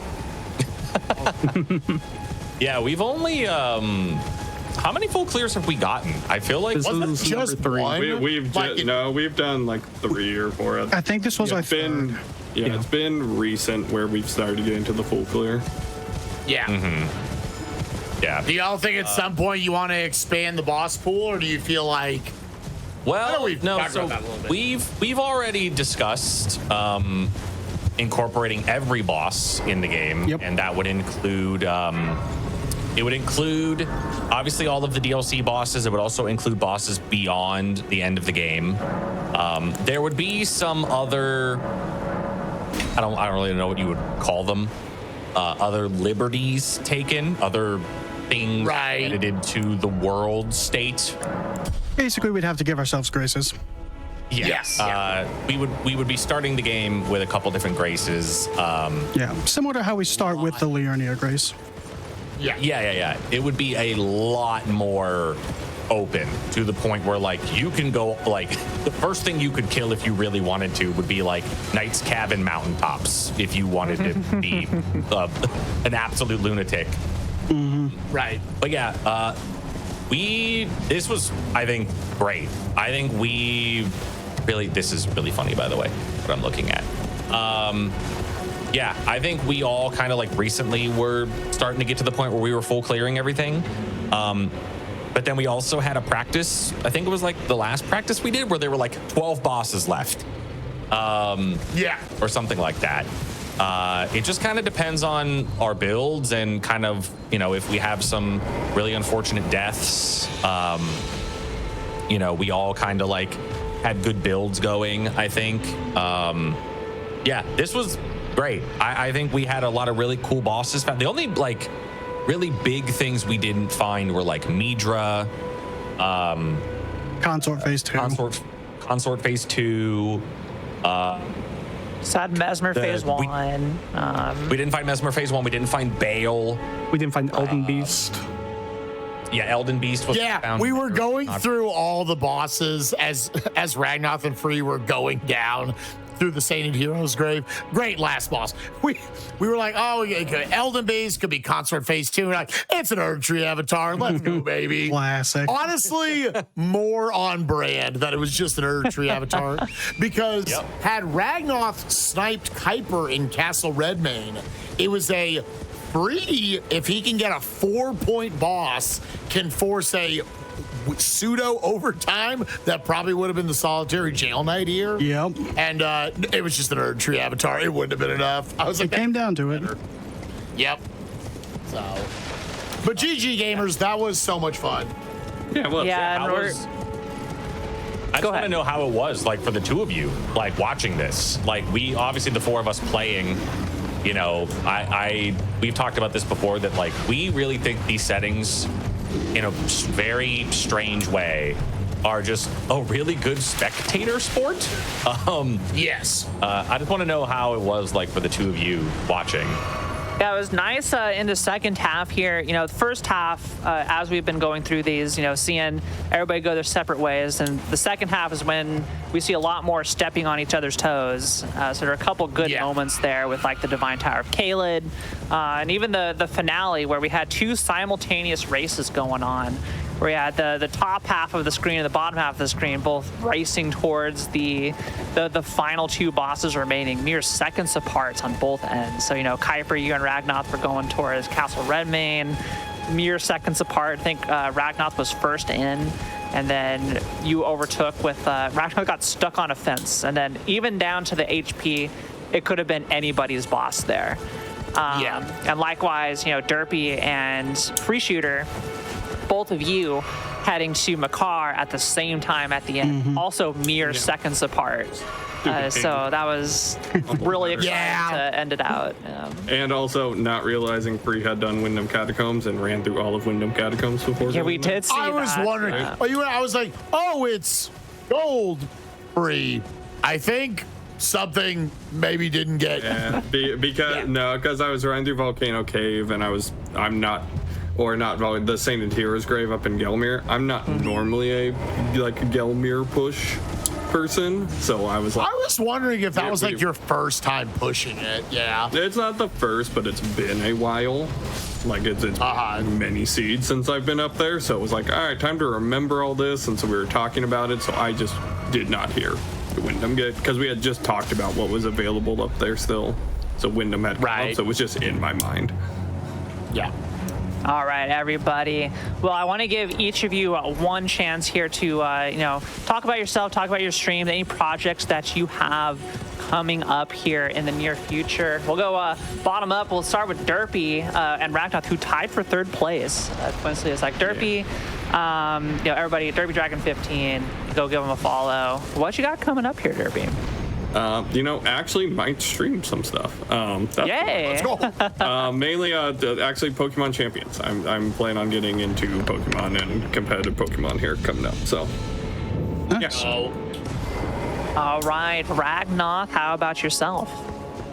In general, I've been doing just like a lot of Elden Ring rando in overall. But other than that, I'm currently trying to get a better PB in Pseudo Regalia and E%. No out of bounds, and I've been enjoying that. And then, other than that, probably going back to Cage 2 Rando soon. Ooh, KH2 random. Very fun. That'll make Spike happy for sure. Absolutely. All right, Free Shooter, our runner-up, and also our, taking the crown for the most individual bosses killed this match. 39. Yeah, that's 39. Oh, yeah. 2 off my PB. My PB is 41. That's definitely normal that he's number one in that. Yeah, for me, just going to start trying to stream more regularly. A little hard with my job, but I make time when I can, and I'm trying to push for affiliates. So, yeah, come stop by. It's probably just going to be more Elden Ring, more randomizer. It's honestly my favorite game of all time at this point, so I'm just going to play more of it. Sounds like a plan. It's Best of very luck. fun watching your knowledge base for so many aspects of this game and learning off of you. It's a good time. And last but not least, our first place champion of Game Masters here today, Kuiper Don't Care. I am boo. Everyone's mad. Stinky. Everyone's mad. Yeah, so I obviously, if you know me from anything, you probably know me for two things, and that's Donkey Kong 64 randomizer and SMRPG low level. I still plan on doing both of those things. I need to reclaim my low level world record from that. But the main thing that I'm probably going to be doing here pretty soon is I have officially made splits and have routed out doing this game all bosses randomized deathless. I am going to be doing that. I already have everything set up for it. Good luck. So, yeah, I just it is crazy how much and this goes for like the four of us, how much I've played this game the last like year and a half, and I like just want to play more of this game because I love this game. Yeah. And that is just a good way to do that. So that's going to be like the three main things that you're going to see from me. One last thing I do want to mention, because I wasn't sure if Kiara was going to mention it. Obviously, everybody here watching, you got to hear Spike and Kiara's wonderful commentary. I'm really excited to like go back and listen to this. I think it'll be really cool. We also had two other people in this call with us, our good friends Beryl and Saucy, who have been tracking for us, which is super awesome. So thank you to both of you for being here and doing that. However, Yes, thank you. the four of them who have been watching us do these and track for us and putting together, we thought it would be really cute if we had a little role reversal, that the four of you do one of these and the four of us watch and commentate, and I think that would be really fun. And track, and I think that would be very fun. Yeah, you're going to see how hard it is. I would love to do that. We'll definitely have to schedule something to, I would be glad to participate and get my butt kicked.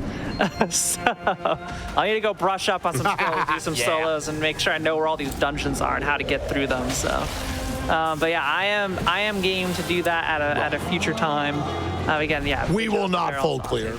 Yes. And last but not least here. Nah, you guys can full play.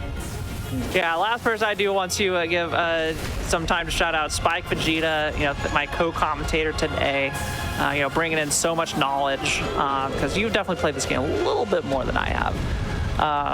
But thanks for being an awesome co-commentator today, calling the action, and just sharing your energy here on Game Masters. Absolutely, friend. Anytime. Thank you for having all of us. That's twitch.tv/Spike Vegeta, since he didn't do it himself. So I'm going to do it for him. Oh, yeah, sure. Yeah, you can follow me. It's fine. We do stuff. Yeah. Of course, as always, I'm Kiara_TV, your host of Game Masters, week after week. So thank you so much for watching today. And did you all know that Summer Games Done Quick 2026 is going to be live in Minneapolis, Minnesota from July 5th to 11th? Ooh. I'm going to be there. Spike's probably going to be there. So accepted volunteers and runners will receive an event badge You can apply by March 31st if you're interested, so you got a week to go for that. In camera ops, tech, donations, activities, or one of the other volunteer positions, you can visit gdq.gg/volunteer/apply to learn more. We'd love to have you at the event, helping make the event possible, because GDQ would not happen without its volunteers. So thank you so much, everybody who plans on volunteering, who has volunteered in the past. You really make the events possible for all of us to, raise a lot of money for a good cause. So thank you, everybody. With that, Derpy, Free Shooter, Kuiper, Ragnar, Spike, thank you so much for joining me tonight on Game Masters. We're going to send you off now, but stay tuned, because after the break, we're going to be replaying episodes of RNG and Game Masters if you missed them. And of course, you can tune in tomorrow, Thursday at 10 a.m. Eastern for the start of GDQ at PAX East, live on Twitch and live in Boston from this Thursday to Sunday. So see y'all there. Enjoy PAX, everybody.